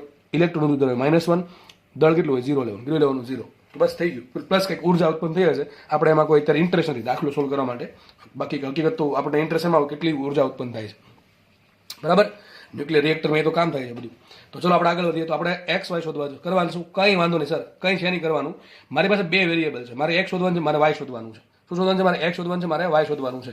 તો બે વેરિયેબલ છે, બે વસ્તુ શોધવાની છે, તો મારે મિનિમમ બે ઇક્વેશન જોશે. તો કંઈ નહીં, બે ઇક્વેશન મળી જશે. એક બનશે ઝેડ પરથી ને એક બનશે એ પરથી. ચલો સરખાઈ દઈએ. જો અહીંથી જોઈએ 92 બરાબર આ બાજુ 92, આ બાજુ કુલ 92 થવું જોઈએ. ચલો શું લખું? 92 બરાબર શું આવશે? એક તો 82 એકલો છે, અહીં કોઈનો લેક હોય ને ભાઈ, લેડનો એક અણુ એક મોલ લઈ શકો તો, અથવા એક પરમાણુ લઈ શકો તમે, તો 82 પ્લસ એક આલ્ફા ઉત્પન્ન થાય તો ઝેડ 2 હોય. આ કેટલા ઉત્પન્ન થાય? એક્સ ઉત્પન્ન થાય કેટલા હશે? 2x હશે. તો આ ખબર પડવી જોઈએ ખાસ. એક આલ્ફા ઉત્પન્ન થાય તો કેટલો પરમાણુ ક્રમાંક હોય? 2 હોય. અહીં કેટલા આલ્ફા ઉત્પન્ન થાય? એક્સ ઉત્પન્ન થાય કેટલો હશે? 2x હશે. પ્લસ અહીંયા એક બીટા એટલે કે ઇલેક્ટ્રોન ઉત્પન્ન થાય તો ઝેડ કેટલો હોય? -1 હોય. તો કેટલા ઉત્પન્ન થાય? વાય તો શું આવશે? -1 × y. તો એક ઇક્વેશન બની ગયું. આ 82 આ બાજુ શું થાય? 10 બરાબર 2x - 1. આ બેનું એક ઇક્વેશન ફટાફટ બનાવે. બીજું ઇક્વેશન ચલો આપણે ઝેડ પરથી બનાવ્યું, હવે બનાવે એ પરથી. તો આ બાજુ 238 છે. શું લખાશે અહીંયા? 238 બરાબર અહીંયા શું આવશે? 206 પ્લસ શું આવશે? આ બેનો ગુણાકાર 4x પ્લસ આ બેનો ગુણાકાર 0 × y. તમને હમણાં કીધું જ્યારે બીટા માઇનસ કે બીટા પ્લસ ઉત્પન્ન થાય ત્યારે પરમાણુ દળ એમાં કોઈ ફરક પડે ને, એટલા માટે સિમ્પલ 0 આવ્યું, બરાબર. મૂકો કિંમત. હવે આ બાજુ આને લઈ જાઓ. 238 માંથી 206 બાદ કરો શું? 32 બરાબર 4x આવશે ને, પ્લસ 0, બરાબર. તો x બરાબર શું આવશે? 8 × 32. તો x બરાબર આવ્યા 8. કેટલા આવ્યા? x બરાબર 8 આવ્યા. x ની કિંમત મળી ગઈ, મતલબ શું થયો? 8 આલ્ફા કણ ઉત્પન્ન થયા છે. કેટલા ઉત્પન્ન થયા છે? 8 આલ્ફા કણ. એ કિંમત અહીંયા મૂકો તો શું આવશે? માટે 10x બરાબર 2 × 8 મૂકો માઇનસ વાય મૂકો તો શું આવશે? 8 × 16. અને વાય ને લાવો આ બાજુ, તો વાય બરાબર 8 × 16 - 10 કેટલા આવશે? 6 બીટા કણ. કેટલા ઉત્પન્ન થશે? 6. તો લખી દઈએ x બરાબર 8 ને y બરાબર 6. તો કેટલા આવશે? 6 બીટા એટલે કયા આવશે? બીટા માઇનસ કણ ઉત્પન્ન થયા છે. દાખલા જો આવા પૂછાય છે, આવા દાખલા જીનીટમાં પૂછાય છે ભાઈ, રોકડા માર્ક્સ. વિચારો કદાચ આ થિયરી વાંચીનો યાદ ન તો આ તો આવડી જવું જોઈએ, પણ આ ખાસ ભૂલવા નહીં. આલ્ફા માટે શું થાય? હવે આ ભૂલાય કે ચેપ્ટર ભાઈ રહેવા દેવું પડે, બરાબર છે. આટલી ખબર ન પડતી હોય. આ ચેપ્ટર 1 માં કીધેલું છે, ચેપ્ટર 1 માં કીધેલું છે આલ્ફા શું છે અને બીટા શું છે, બરાબર. ઓકે ચલો, દાખલા આ ટાઈપના પૂછે છે ને, લગભગ આ દાખલો લગભગ દાખલો પૂછાયેલો છે લગભગ, બરાબર છે. એ આપણે કઈ મહત્વ નથી, પણ આ ટાઈપના દાખલા પૂછાય આપણે રોકડા માર્ક્સ આવે, કોઈને જવા જ નહીં, ભૂલથી ના જવા જોઈએ, એટલે આમાં કઈ છે જ નહીં, બરાબર છે. જસ્ટ ખાલી ઇક્વેશન બેલેન્સ કરવાનું છે. ચલો એક દાખલો તમારી સામે દેખાય છે અહીંયા ઉપર, બરાબર. એ માટે તમે લખવાનું છે. તમારી પાસે એક તત્વ હતું x, પરમાણુ ક્રમાંક z છે, પરમાણુ દળાંક a છે. એમાંથી બીટા માઇનસ ઉત્પન્ન થયો એટલે બેનું x1, જે x2 બન્યો એમાંથી પાછું આલ્ફા ઉત્પન્ન થયો એટલે શું બન્યું? x2 બન્યું. અને જે x2 બને છે એમાંથી પાછું માનો કે બીટા પ્લસ બન્યું હતું, x3 બન્યું. છેલ્લે x3 શું આવશે? x3 માટે જે x3 બને છે એના માટે z કેટલા હશે, એના માટે a કેટલા હશે? આવડશે કે નહીં આવડે? હવે હું તમને ફટાફટ હિન્ટ આપી દઉં છું, દાખલો ગણાવતો છું ને, કારણ કે આવું લોલીપોપ જેવું તો આવડવું જોઈએ, સમજ પડે કે ન પડે? બીટા -1 શું કે પેલી ખબર પડવી જોઈએ, અહીં શું આવશે? -1. સમજ પડે કે ન પડે? બીટા -1 શું? ઇલેક્ટ્રોન ઉત્પન્ન થયો હશે. ઇલેક્ટ્રોન ઉત્પન્ન થાય તો શું થાય? પરમાણુ દળ પરમાણુ ક્રમાંક છે શું થાય? એક જેટલો વધે છે, કેટલો ઝેડ કેટલો થાય? Z+1. અરે લખી નાખવાનું ઇક્વેશન, આ રીતનું ઇક્વેશન લખી નાખવાનું, બરાબર છે. તો અહીં Z+1 - 1 જે થઈ ગયો ઝેડ, અને પરમાણુ જો બીટા ઉત્પન્ન થાય ને, બીટા કોઈ પણ ગણ, તો પરમાણુ દળાંક એમાં કોઈ ફરક પડે, થઈ ગયો આટલું. ચલો તો x1 છે એ કેવો બનશે? Z+1 નહીં. ચલો હવે એમાં શું ઉત્પન્ન થાય છે? આલ્ફા ઉત્પન્ન થાય, લખી નાખવાનું. આલ્ફા શું લખાય? 2 4. તો અહીંયા +2 આવ્યા. તો હવે અહીંયા કેટલા હશે? અહીંયા જેટલા છે એમાંથી -2 કરું, કેટલા છે? Z+1. ભાઈ તમને ખબર ન પડે, તમે જાતે ગણજો ભાઈ, બરાબર. હું તમને ફટાફટ ગણાવું છું, કારણ કે આ તો હું એવું એક્સપેક્ટ કરું કે તમને આટલું તો આવડતું હશે, બરાબર છે. તો Z+1 આગળ હતો, એમાંથી એક આલ્ફા ઉત્પન્ન થયું એટલે -2 આવશે. તો શું વધે? Z minus. અહીં શું આવશે? Z minus 1. અને અહીંયા એક આલ્ફા ઉત્પન્ન થાય કેટલા 4 જેટલો પરમાણુ દળાંક લઈ જાય ત્યાં વધે કેટલો? A-4. ટૂંકમાં 100 વાતની એક વાત, આ બેનો સરળો આના જેટલા થઈ જાવ. કરો સરળો. ચલો Z માઇનસ 1 પ્લસ 2 શું આવે? Z પ્લસ 1 આવી ગયો. ચલો આવી ગયો. આગળ વધીએ તો તમારા અહીં શું આન્સર આવશે? x2 આવશે. Z minus 1 A-4. હવે આપણે ઉત્પન્ન કરીશું બીટા પ્લસ 1. બીટા પ્લસ 1 કોને કહેવાય? પોઝિટ્રોન ને. એટલે +1 0. શું આવશે? +1 0. તો વિચારો Z માઇનસ 1 હતું, અહીંયા +1 એક વયો ગયો. શું આવશે? વિચારો અહીં શું આવે? અહીં Z માઇનસ 1 આવે સાહેબ. Z માઇનસ 2 આવે. શું આવે અહીંયા? Z minus 2. કરો બિન સરળ. ચલો Z માઇનસ 2 + 1 શું આવે? Z માઇનસ 1 આવશે કે નહીં આવે? તો તમને મળી ગયું. Z માઇનસ 2 આવશે.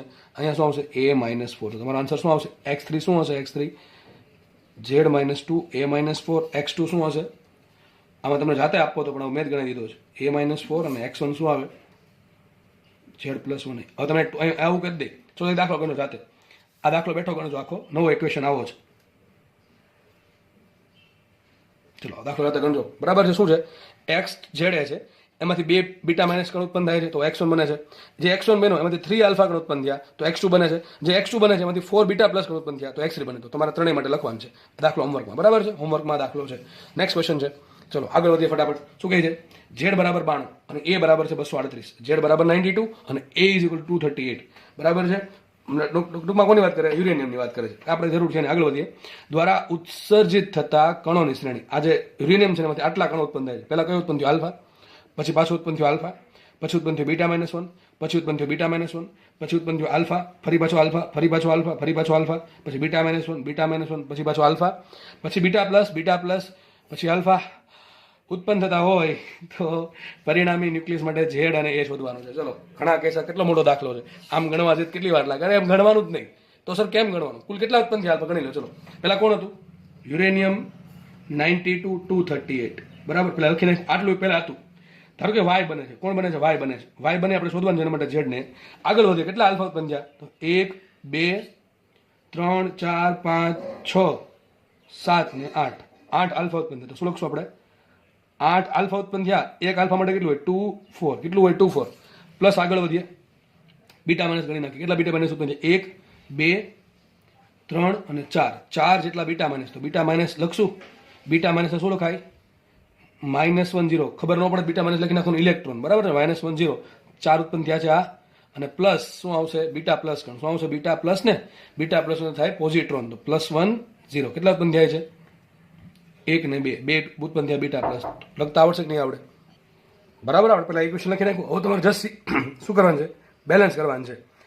તો પહેલાં આપણે Z ગણી નાખીએ. પછી આપણે શું કરશું? A ગણશું. કોઈ પણ ગણી શકો તમે. તો જો એ Z બરાબર કેટલા? અહીંયા 8 દૂર 16 લઈ ગયો. 92 Z હતો. 92 જેટલો Z હતો. એમાંથી આલ્ફા કેટલો લઈ ગયા? 16 લઈ ગયા. 16 લઈ ગયા છે. 4 ગુણ્યા -4 લઈ ગયા. અને 2 1 2 2 લઈ ગયા છે. તો 16 - 4 12 આવશે. 12 ને 2 14. તો 92 માંથી 14 જેટલો Z આ 3 કણો લઈ ગયા. ફરીથી કહું છું. 8 દૂ 16. બરાબર છે. પછી 4 ગુણ્યા -1 -4 અને 2 ગુણ્યા પ્લસ એટલે +2 થયો. આ +16 છે. આ -4 છે +2 છે. 16 ને 2 18 -4 એટલે શું કરો આપણે? 92 જેટલો Z હતો એમાંથી આની પૈકી ત્રણેય પૈકી કેટલો છે? ત્રણેય પાસે ભેગો થઈને છે 14 જેટલો Z. તો વધે કેટલો આની પાસે? 92 માંથી કેટલા બાદ કરો આપણે? 14 બાદ કરો આપણે. 92 માંથી 14 બાદ કરો શું થાય? સિમ્પલ 78. બરાબર. 8 ને 4 12 અને દીપડે એટલે શું થાય? 92 થાય કે ન થાય? એ તો જો કે આમને આવડતું હોય. બરાબર. તો 78 જેટલો છે. મળી ગયો. Z મળી ગયો 78. ઓકે આગળ વધીએ. માનો તમે ઓપ્શનમાં ખાલી એક જ ઓપ્શન એવો છે જેમાં 78 દેખાય તો આગળ એ ગણવા જરૂર છે નહીં. ઓપ્શન વાળો વાત છે. બરાબર છે. સ્માર્ટ વર્ક કરવાનું પડે. પણ ખબર પડી ને 78 જ આવે. આપણે ગણી નાખીએ અત્યારે તો શું આવશે? ઉપર એ કેટલા આવે? ચલો તો વિચારો કેટલો Z લઈ જાય. જો એક તો 8 ચોક 32. તો ઉપર 32 તો એક આલ્ફા લઈ ગયો છે. 32 એક આ લઈ ગયો. આ લઈ ગયો 0. આ લઈ ગયો 0. ટૂંકમાં 238 જેટલો એ હતો. એમાંથી આલ્ફા બીટા અને ગેમા આલ્ફા બીટા અને બીટા +1 આ ત્રણેય ભેગા થઈને કેટલો Z લે એ લઈ ગયો 32. 8 ચોક 32. તો 32 જેટલો એ લઈ જાય છે. તો 238 માંથી બાદ કરો 32. તો શું વધે? સિમ્પલ 206. બસ 206. પતી ગયો દાખલો. Z ને આપણે શોધી નહીં. તો દાખલો જો ઈઝી છે. અને આ ટાઈપના દાખલા પૂછાય છે ભાઈ. બરાબર છે. આ જેમ પેલા સેમિકન્ડક્ટરમાં ખબર ગેટવાળા દાખલા પૂછી નાખે એમ આ ટાઈપના દાખલા પૂછાય જ છે. એટલે ઘણી આમાં તો કોઈને ભૂલથી માર્ક્સ ના જવો. ભૂલથી નહીં. બરાબર છે. જોકે માર્ક્સ કેમ ના જવો જોઈએ પણ આમાં તો કદાચ ઊંઘમાંથી જગાડીને આમ ગણવાનું કહે ને તો ઊંઘમાં ગણી નાખવાનું. આખું ખોલા વગર. આગળ વધીએ. ચલો નેક્સ્ટ થિયરી ભણીએ. મેં એક પેજમાં લખેલી છે. હવે તમારું પેલું આલ્ફાક્ષય બીટાક્ષય પૂરો થઈ ગયો, બરાબર, રેડિયો એક્ટિવિટી પૂરું થઈ ગયું. હવે ચેપ્ટરનો થોડોક એવો ભાગ બાકી છે, બરાબર છે, એમાંથી ક્યારેક ક્યારેક દાખલો પૂછાય છે, આપણે મૂકવાનો થતો નથી કંઈ પણ. ચલો હવે માનો કે એ પેલી થિયરી સમજાવું, પેલા એક્ઝામ્પલથી સમજાવું. માનો કે કોઈ જગ્યાએ શું થાય છે કે જમીન પૃથ્વીના પેટર્નમાંથી કોઈ ધાતુનું શું કરે પેલું કરે છે, બરાબર, રો મટીરિયલ મેળવું. હવે થાય એવું, માનો કે બેરિલિયમ મેળવું, માનો કે અથવા ક્લોરિન મળે, ચલો ક્લોરિન મળે છે. તો બને એવું છે, ક્લોરિનને એક કરતાં વધુ સમસ્થાનિકો છે, ક્લોરિનને એક કરતાં વધુ સમસ્થાનિક, જેમ કે હાઇડ્રોજન છે ને, કેટલા છે હાઇડ્રોજન, હાઇડ્રોજન, ડ્યુટેરિયમ, ટ્રિટિયમ, આ 3 સમસ્થાનિકો છે. એ પ્રમાણે ક્લોરિન અથવા બીજા ઘણા બધા તત્વો હશે જેને પોતપોતાના અલગ અલગ સમસ્થાનિકો હોય. માનો કે ખનિજ મેળવું, એક તમારી પાસે 1 કિલો ખનિજ છે, 1 કિલો ખનિજ છે. હવે એ થયું એવું કે એક કિલો ખનિજ છે, એમાંથી અમુક ભાગનું, માનો કે 1 કિલો ક્લોરિન છે, બરાબર, કયો છે ક્લોરિન છે, સમજો ખાલી સિમ્પલ, ક્લોરિન છે, 1 કિલો ક્લોરિન છે. ક્લોરિનના 2 સમસ્થાનિકો છે, ક્લોરિન 35 ને ક્લોરિન 36, બરાબર, લગભગ એટલા જ છે, ક્લોરિન 32, ક્લોરિન 36. તો 1 કિલો ક્લોરિનમાં કેટલું છે પેલું ક્લોરિન 32 છે ને કેટલું છે ક્લોરિન 36 છે, એના આધારે મારે નક્કી કરવું છે ભાઈ ક્લોરિન છે, સિમ્પલ ક્લોરિન, તો એનું દળ કેટલું. તો એક સૂત્ર છે, જુઓ સિમ્પલ. જ્યારે કોઈ તત્વના ખનિજમાં, સમજો ખાલી, જ્યારે કોઈ તત્વના ખનિજમાં મળતા જુદા જુદા આઇસોટોપ્સ એટલે કે શું થાય સમસ્થાનિકોનો દળ અનુક્રમે m1 m2 m3 dot dot dot mn તથા એના ટકાવારી કેટલી છે એની x1 x2 x3 dot dot dot xn હોય તો શું કહે છે, જો માનો કે કોઈ ખનિજ છે અથવા કોઈ તત્વ છે, એના n સમસ્થાનિકો છે. મેં જનરલ વાત કરી છે, કેટલા છે n સમસ્થાનિકો. n સમસ્થાનિકો છે ને, એક કોઈ ખનિજ છે, એ ખનિજમાં કુલ n સમસ્થાનિકો મળ્યા. કેટલા મળ્યા? કુલ n સમસ્થાનિકો મળ્યા. હવે n સમસ્થાનિકો, પહેલા સમસ્થાનિકનું દળ m1 છે, બીજા સમસ્થાનિકનું દળ m2 છે, ત્રીજાનું દળ m3 છે, ચોથાનું દળ m4 છે, ડોટ ડોટ ડોટ, છેલ્લું છે nમું સમસ્થાનિક છે, એનું દળ m1 છે. અને એનું પ્રમાણ છે, ભાઈ દરેક ખનિજ, તમે કોઈ પણ ખનિજ લઈ લો, તેમાં દરેક કઈ સરખું જ હોય જરૂર નહીં. તમે કોઈ માનો કે વાયુ છે, તે વાયુમાં શું જેટલો હાઇડ્રોજન હોય એટલો ડ્યુટેરિયમ હોવો જરૂરી છે? ના.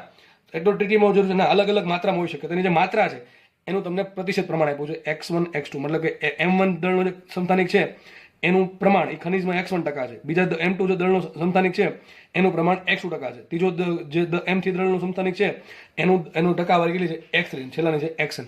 મને કે આ બધાને સરળ કેટલું થાય? x1 x2 x3 કુલ સરળ 100% થાય. કેટલું થાય?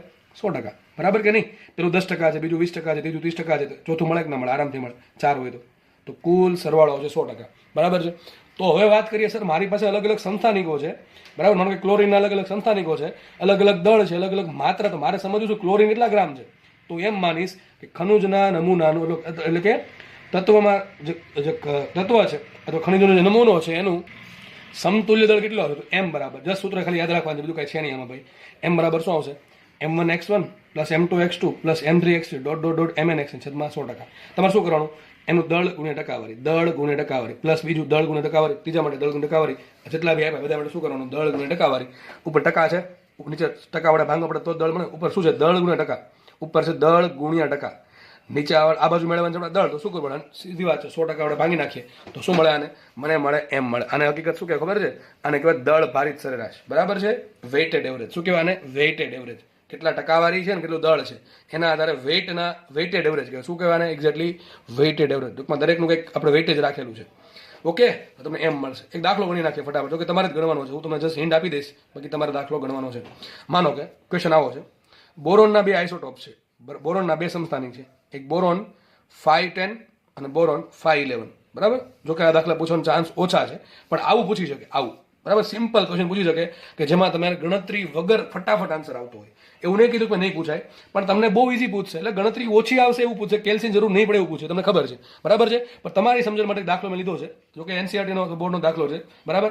બોરોનના 2 આઇસોટોપ છે, બોરોન 510 અને બોરોન 511 ના દળ અનુક્રમે, ટૂંકમાં આનું દળ કેટલું છે? 10.01294 u AMU, અને આજે 11 વાળો દળ છે, એનું ઓબ્વિયસ વાત છે, દળ કેટલું છે? 11.0931 u મળે છે.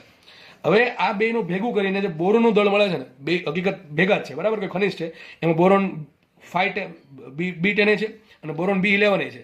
તો બોરોનનું જે ભેગું દળ છે, આખું જે ખનિજ છે એમાં જે બોરોન છે, ટૂંકમાં બોરોન છે, બરાબર છે, એ જે બોરોન છે એનું સમતુલ્ય દળ મળે તમને 10.811. યાદ રાખજો, હંમેશા કેટલું હશે? આ બેની વચ્ચે હશે. સમતુલ્ય દળ મળે એ હંમેશા આ બે દળની વચ્ચે હશે. તો શું આવશે? 10.811 u મળે છે. તો ક્વેશ્ચન એમ છે, આ બેને ટકાવારી જોતો. તમને 2 ટાઈપના દાખલા પૂછી શકે. પહેલો ટાઈપનો દાખલો જો અહીંયા છે, તમને m1 x1 m2 x બધું આપી દે તો એમ પૂછી નાખે. અહીંયા ઉલટું કર્યું છે. એ લોકો શું આપ્યું તમને? M1 આપ્યું, એક ટુકડાનું દળ આપ્યું, એક સમસ્થાનિકનું દળ આપ્યું, બીજા સમસ્થાનિકનું દળ આપ્યું અને કેપિટલ M આપ્યું. અને આપણને ખબર છે કે બે સમસ્થાનિકો છે, કયા કયા છે? phi 10 અને સોરી B10 અને B11. બરાબર છે. તો ક્વેશ્ચન એમ છે તમારે પ્રતિશત પ્રમાણ શોધવાનું છે. જે સમસ્થાનિકો છે આ B10 અને B11 એના કેટલા ટકાવારી છે. સિમ્પલ. M1 શું આપ્યું મને? ટૂંકમાં જે પેલો સમસ્થાનિક છે દળ કેટલું આપ્યું? 10.01294. એક તમે કામ કરજો, કેલ્સી વાપરી દેજો. 10.01294 યુ. આ પેલું દળ આપ્યું આપણે. બીજો સમસ્થાનિક કેટલું છે એનું દળ આપ્યું 11.00931 યુ. માનો કે આની ટકાવારી 101% છે અને આની ટકાવારી 100% છે. તો મને સિમ્પલ વિચારીને કહો કે બેનો સરળો શું છે? કારણ કે બે સમસ્થાનિક છે, ત્રીજું કોઈ છે જ નહીં. તો સીધી વાત છે, એટલે આની પ્રતિશત ટકા અને આના ટકાનો સરળો કુલ કિલો 100% હોય. કારણ કે બે ભેગા થઈને શું બનાવે? આખું બોરોન બનાવે છે. તો બેના કુલ ટકા કેટલા હશે? 100%. લખાઈશું અહીંયા x1 પ્લસ x2 બરાબર 100%. લખાય કે ન લખાય? જો આ 40% હોય તો આ 60% હોય, 80% હોય તો 20% હોય, બરાબર. આ 90% હોય તો 10% હોય. સમજ પડે? આપણને કઈ ખબર છે નહીં, આરામથી મળી જશે. અને મને શું આપ્યું? કેપિટલ M આપ્યું. કેપિટલ M બરાબર શું આપ્યું મને? બોરોનનું સમતુલ્ય દળ 10.811. હંમેશા કેટલું હશે? મોટા કરતા ઓછું અને નાના કરતા મોટું એટલું હશે કેપિટલ M હંમેશા. ગમે એટલે આપે આપણને. સૌથી નાનું દળ જેનું છે એનાથી વધારે હશે, જેનું સૌથી મોટું દળ છે એનાથી ઓછું હશે આ કેપિટલ M. તો ક્વેશ્ચન એમ છે x1 x2 શોધો. હવે સીધી વાત છે, મને x1 મળે તો x2 મળે, x2 મળે તો x1 મળે. 80% મળે તો આ 20% થાય, આ 20% મળે તો 80%. કોઈ પણ એક મળશે તો મને બીજી વસ્તુ ઓટોમેટિક મળી જશે. હવે કરવાનું શું? સૂત્ર મૂકવાનું છે એટલે વાત થાય પૂરી. તો આપણને ખાલી બે સમસ્થાનિક જ આપ્યા છે. એક M1 દળનું ને એક M2 દળનું. સૂત્ર શું આવશે? કેપિટલ M બરાબર આ પરિણામી દળ, સમતુલ્ય દળ, બરાબર, બોરોનનું દળ. M બરાબર શું આવશે? M1x1 પ્લસ M2x2 છેદમાં 100%. બરાબર. આ સિમ્પલના ધોરણ 10 મેથેમેટિક્સ જેવો દાખલો છે. બરાબર. બેઠો દાખલો જેવો લાગે મને. હવે આપણને ખબર છે x1 પ્લસ x2 બરાબર 100%. તો x2 બરાબર તમે કરતા બનાવી શકો અથવા x1 બરાબર કરતા બનાવી શકો. કારણ કે મારી પાસે એક જ સમીકરણ છે અને મારી પાસે બે વેરિયેબલ છે. તો બે વેરિયેબલ ચાલશે નહીં, બીજું સમીકરણ બનાવવું પડશે. બીજું સમીકરણ આપણને ખબર જ છે કયું? બેનો સરવાળો 100% થાય. કેટલો થાય? બેનો સરવાળો 100% થાય. તમે ઘણા કેસ x3 આપ્યું હોય તો ત્રીજું સમીકરણ આપવું પડે. ફરજિયાત ત્રીજું સમીકરણ આપવું જ પડે તો દાખલો સોલ્વ થાય, બાકી થાય નહીં. પણ તમને એક કરતા વધારે આપશો, બે કરતા વધારે આવે ને તમને છે ને આ પૂછી નાખે, એમ પૂછી નાખે. અને આ બધું આપી દે. M1 x1 M2 x2 M3 x બધું આપી દે. તમને પૂછે શું? એમ પૂછે. બરાબર. બહુ માથાકૂટ જ નહીં. પણ આ ટાઈપનો દાખલો પૂછું તો ફરજિયાત બેનો પૂછી શકે અથવા મને 3 પૂછવું હોય તો હજી કંઈક ડેટા પ્રોવાઈડ કરવો પડે તો જ દાખલો સોલ્વ થાય, બાકી થાય નહીં. કારણ કે ખબર છે 3 વેરિયેબલ હોય તો બે સમીકરણ સોલ્વ થાય. એના ઇન્ફાઇનાઇટ સોલ્યુશન હોય. બરાબર. ટ્રાયલ એન્ડ એરર મેથડ વાપરવી પડે. પોસિબિલિટી ટૂંકમાં આમ હોય આમ હોય આમ થાય. બરાબર. તો ફટાફટ આપણે x1 x2 શોધવાના છે. તમારે શું કરવાનું છે? x2 બરાબર શું મૂકી દો? 100 - x1. સૂત્ર શું બનશે? કેપિટલ M બરાબર M1 x1 MM plus MM, M2 રેખા MM અને x2 બરાબર શું મૂક્યા? x2 બરાબર મૂક્યા 100 - x1. શું મૂક્યા મેં? 100 - x1. સિમ્પલ છે. બધું સમીકરણમાં જો અહીંયા તમને કેપિટલ M ખબર છે. આ કેપિટલ M ની કિંમત મૂકી દો, M1 ની કિંમત મૂકી દો, M2 ની કિંમત મૂકી દો અને વ્યવસ્થિત ગણતરી કરો. આ 100 ને ગુણી નાખજો. બરાબર છે. એટલે x1 તમને ઓટોમેટિક મળી જશે. આટલી ગણતરી જાતે થોડીક કરવી. બરાબર છે. ટ્રાય કરવી. કેલ્સી વગર થાય. કેલ્સી વગર કરો તો વધારે સારું અને ના કરો તો ચાલશે. બરાબર. x1 તમને એક પર્સન્ટેજમાં મળશે. એ જેટલા x1 આવે ને 100 માંથી બાદ કરો શું મળે? x2% ઓટોમેટિક તમને મળશે. બરાબર. ઓકે. તો દાખલા બે ઈઝી છે. આમાં સોરી દાખલો ઈઝી છે. આમાં કઈ વધારે કઈ છે નહીં. તો દાખલા પૂછ્યા ટાઈપના. બરાબર. કઈ માર્ક જવા જોઈએ નહીં. મોટા ભાગે તમને મેં કીધું એ પ્રમાણે એક તો આમ પૂછે, આ બધું આપી દે M1 x1 M2 x2 એમ પૂછી નાખે, અથવા આ જ દાખલો છે એ પ્રમાણે M આપી દીધું, M1 આપી દીધું, M2 આપી દીધું તો મને x1 x2 પૂછ્યા છે. બીજું સમીકરણ આપણે આ વાપરશું x1 + x2 બરાબર 100%. બરાબર છે. ઓકે. ચલો નેક્સ્ટ ક્વેશ્ચન તમારે ગણવાનો છે. તમારી શું કોઈ યાદશક્તિ કેટલી છે સારી એ જોવા માટે મેં મૂક્યો છે. ક્વેશ્ચન તમે વાંચી શકો છો. ક્લોરીન 1735 ના ન્યુક્લિયસનું દળ આપ્યું મને 34.98 યુ. જો લખી નાખી. કેપિટલ એમ આપ્યા મને 34.98 યુ, AMU કે યુ જે ગણો એ. તથા પ્રોટોન અને ન્યુટ્રોનનું દળ આપ્યું મને. માસ of MP is given 1.00783 you. જો આ થોડુંક એક્ઝેક્ટ છે.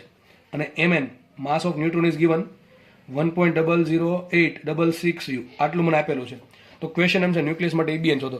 અરે સર આ તો અહીંથી ક્યાં ઘૂસી ગયો? આ તો બહુ પહેલા ભણાવ્યું હતું. અરે એટલે જ મૂક્યું છે કે તમને યાદ છે કે નહીં વાલા, કે તમને EBN કેમ શોધતા આવડે કે નહીં? અરે શું કરો EBN માટે? આ તમને કુલ દળ આપ્યું છે. મેં તમને એ જ આવું ભણાવ્યું હતું EBNમાં, દળ સુધી ભણાવ્યું હતું કે જે માનો કે આમાં શું છે 17 પ્રોટોન છે, આમાં 17 પ્રોટોન છે, સામે શું હશે?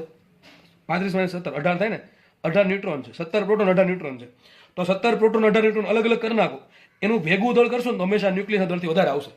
એ વધારે જે આવે દળ થતી. પહેલા શોધવાનું શું? EBN ના દાખલામાં પહેલા પેલું શોધવું પડે દળ થતી. દળ થતી કોને કહે? ડેલ્ટા P બરાબર તમને એવું કીધું હતું ZMP plus N times MN. આ જે કુલ દળ છે, અલગ અલગ દળ પ્રોટોનનું, જેટલા બી પ્રોટોન છે એનું દળ અને જેટલા ન્યુટ્રોન છે એનું કુલ દળ હંમેશા ન્યુક્લિયસના દળથી વધારે જ આવે. હંમેશા વધારે આવે. સ્વતંત્ર દળ આ બેનું છે એ હંમેશા ન્યુક્લિયસમાં બંધાયેલા હોય તો તો જે દળ મળે એના કરતાં વધારે આવે, અને આ જે વધારે આવે એને શું કહેવાય? દળ ક્ષતિ. તમને ડેલ્ટા એમ મળે કે ના મળે? કેટલા મળશે? ઝેડ કેટલા મૂકો? 17 ને 17 ને એમ કેટલા મૂકો? 18. તો 17 ગુણ્યા એમપી, એમપી અહીંથી લેવાના પ્લસ 18 ઇન્ટુ એમએન, એમ અહીંથી લેશો એમએન માઇનસ શું કરશો? એમ. આ તમને શું મળશે? ડેલ્ટા એમ મળશે. અને ડેલ્ટા એમનો આન્સર શેમાં આવશે? એએમયુમાં આવશે. શેમાં આવશે? એએમયુમાં આવશે. હવે યાદ કરો બંધન ઉર્જા ઈબી બરાબર શું હતું? બે સૂત્ર હતા, delta M into C square, અથવા શું હતું? ડેલ્ટા એમ ગુણ્યા 931 મેગા ઇલેક્ટ્રોન વોલ્ટ. આવું શીખવાડ્યું હતું ભાઈ. આપણે આ કેવા વાપરવાનું? જ્યારે તમને ડેલ્ટા એમ છે એએમયુમાં મળે ત્યારે શું કરવાનું? 931 મેગા ઇલેક્ટ્રોન વોલ્ટ ગુણી દેવાનું, ડાયરેક્ટ તમને ઉર્જા મળશે. આ કેવા વાપરવાનું? ડેલ્ટા એમ કિલોગ્રામમાં મળે અને સી સ્ક્વેર એસઆઈ એકમમાં મૂકો તો તમને આન્સર જૂલમાં મળશે. પણ તમને મોસ્ટલી આન્સર શેમાં દેખાશે? ઇલેક્ટ્રોન વોલ્ટમાં, ખાસ મેગા ઇલેક્ટ્રોન વોલ્ટમાં દેખાશે. તો ડેલ્ટા એમનો જે પણ આન્સર તમારે ગણવાનો છે, કેલ્સી વાપરી દેજો. ડેલ્ટા એમનો જે આન્સર આવે લખવાનો છે, દળ ક્ષતિ આટલી આવી, એને ગુણ્યા શું કરો? 931 કરો, તમને શું મળશે? ઈબી મળશે. શું મળશે? ઈબી મળશે. ઈબી કંઈક મેગા ઇલેક્ટ્રોન વોલ્ટમાં મળશે. પણ તમને માંગ્યું શું? ઈબીએન માંગ્યું વાલા. તો ઈબીએન બહુ ઈઝી છે. ઈબીએન કોને કહેવાય? ઈબી ભાંગ્યા એ. કોને કહેવાય? ઈબી ભાંગ્યા એ. ભૂલાઈ ગયું હોય તો પાછું રિવિઝન કરી લો, બરાબર? એવું કંઈ છે નહીં ખાસ. તો જે ઈબી મળશે, બરાબર, એને ભાંગ્યા એ કરો તમને શું મળશે? ઈબીએન મળશે. આ શું બતાવે? આ બતાવે ક્લોરીન માટેની ન્યુક્લિયોન દીઠ બંધન ઉર્જા ઈબીએન, એનું સ્થાયિત્વ બતાવે. જેટલું ઈબીન વધારે એટલું સ્થાયિત્વ વધારે, જેટલું ઈબીન ઓછું એટલું સ્થાયિત્વ ઓછું. નેક્સ્ટ આગળ વધીએ આપણે. ચલો નેક્સ્ટ. બહુ ઇઝી થિયરી, આમ તો થિયરી ભણવાની છે, આમ તો બહુ ઇઝી થિયરી છે. થોડાક દાખલા છે જે ક્યારેક પૂછી નાખ્યા છે, બરાબર. બાકી મોસ્ટલી જે દાખલા પૂછાય છે આ ચેપ્ટરમાંથી એ આગળના પાર્ટમાંથી પૂછાય છે. ન્યુક્લિયર, બે વસ્તુ બાકી છે, ન્યુક્લિયર વિભંજન અને ન્યુક્લિયર સંલયન. વિભંજન કોને કહેવાય, સંલયન કોને કહેવાય? અને મેં તમને કીધું તો ગોખવા નથી. લગભગ મેં તમને જ્યારે ઈબીએન વાળો ગ્રાફ ભણાવ્યો ત્યારે શીખવાડેલું છે કે ન્યુક્લિયર વિભંજન કોનું થાય, ન્યુક્લિયર સંલયન કોનું થાય. આમ તો વિભંજન અને સંલયન ત્યારે જ પતી ગયું હતું, પણ આજે ફરીથી પાછું ભણાવું છું એમ કહી શકાય, બરાબર છે.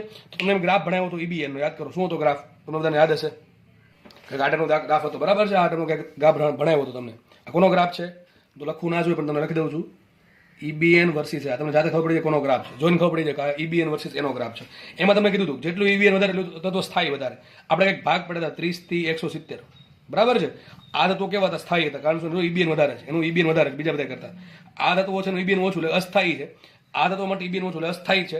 પણ આ તત્વો હલકા તત્વો, કારણ કે એના માટે પરમાણુ દળાંક એ ઓછો છે, 30 કરતા ઓછો. અને આ તત્વોને ભાર તત્વો કહેવાય કારણ કે એનો પરમાણુ દળાંક એ છે એ 170 કરતા વધારે છે, બરાબર છે. તો આ સ્થાયી તત્વો છે, આ અસ્થાયી, આપણા સ્થાયી, આ હલકા અસ્થાયી, આ ભારે અસ્થાયી. આટલી ખબર છે? ચલો હવે મેં તમને કીધું હતું બે ટાઈપની પ્રોસેસ આવે, એક સંલયન આવે, એક વિભંજન આવે. વિભંજન, નામમાં જ વિભંજન એટલે શું થાય? કટકા થવા, ટુકડા થવા.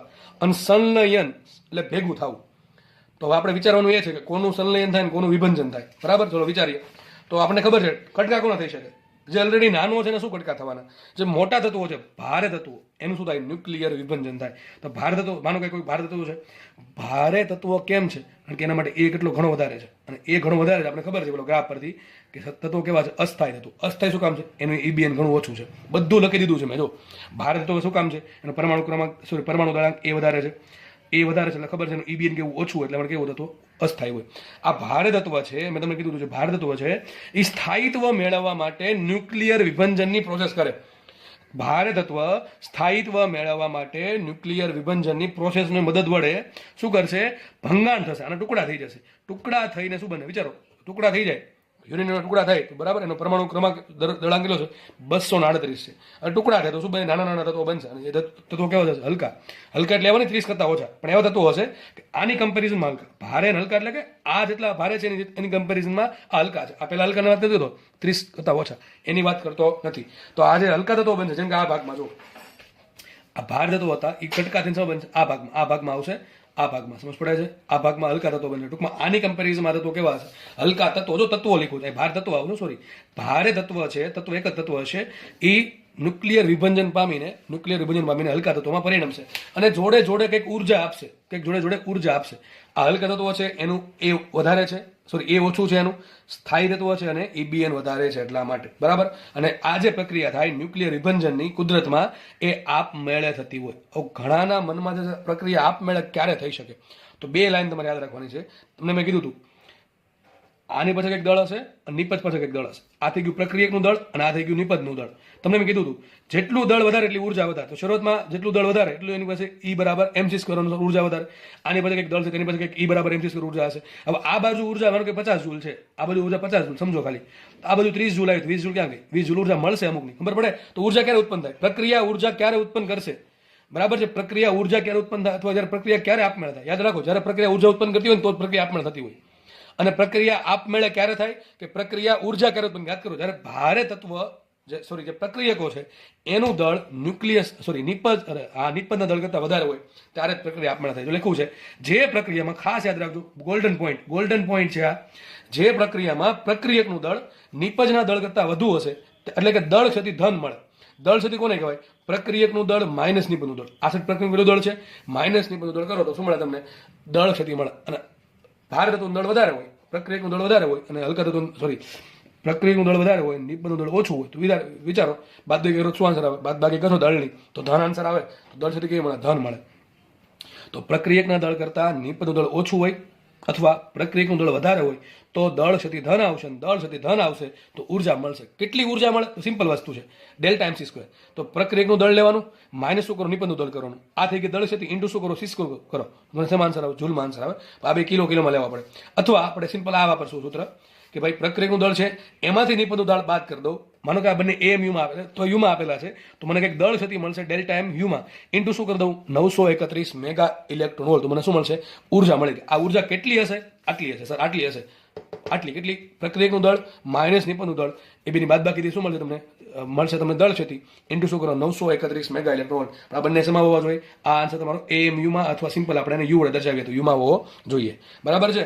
તો પ્રક્રિયા આપમેળે ક્યારે થાય? ઉર્જા ઉત્પન્ન કરતી હોય તો. જ્યારે પ્રક્રિયા એક્ઝોથર્મિક એટલે કે લગભગ ઉષ્માક્ષેપક, એવું કંઈક નામ છે, ઉષ્માક્ષેપક એક્ઝોથર્મિક પ્રોસેસ હોય ત્યારે, મતલબ કે ઉષ્માક્ષેપક એટલે પ્રક્રિયામાં ઉર્જા ઉત્પન્ન થાય છે, અને ઉર્જા ઉત્પન્ન થતી હોય તો પ્રક્રિયા આપમેળે થતી હોય. બાકી વિચારો ને, પ્રક્રિયાને તમારે ઉર્જા આપવી પડતી હોય, બહારથી ઉર્જા આપવી પડતી હોય તો પ્રક્રિયા આપમેળે થાય નહીં. સીધી વાત છે. ઉર્જા આપશો તો જ પ્રક્રિયા થશે. અમુક પ્રક્રિયા એવી હોય જે આપમેળે થઈને સામેથી ઉર્જા આપે.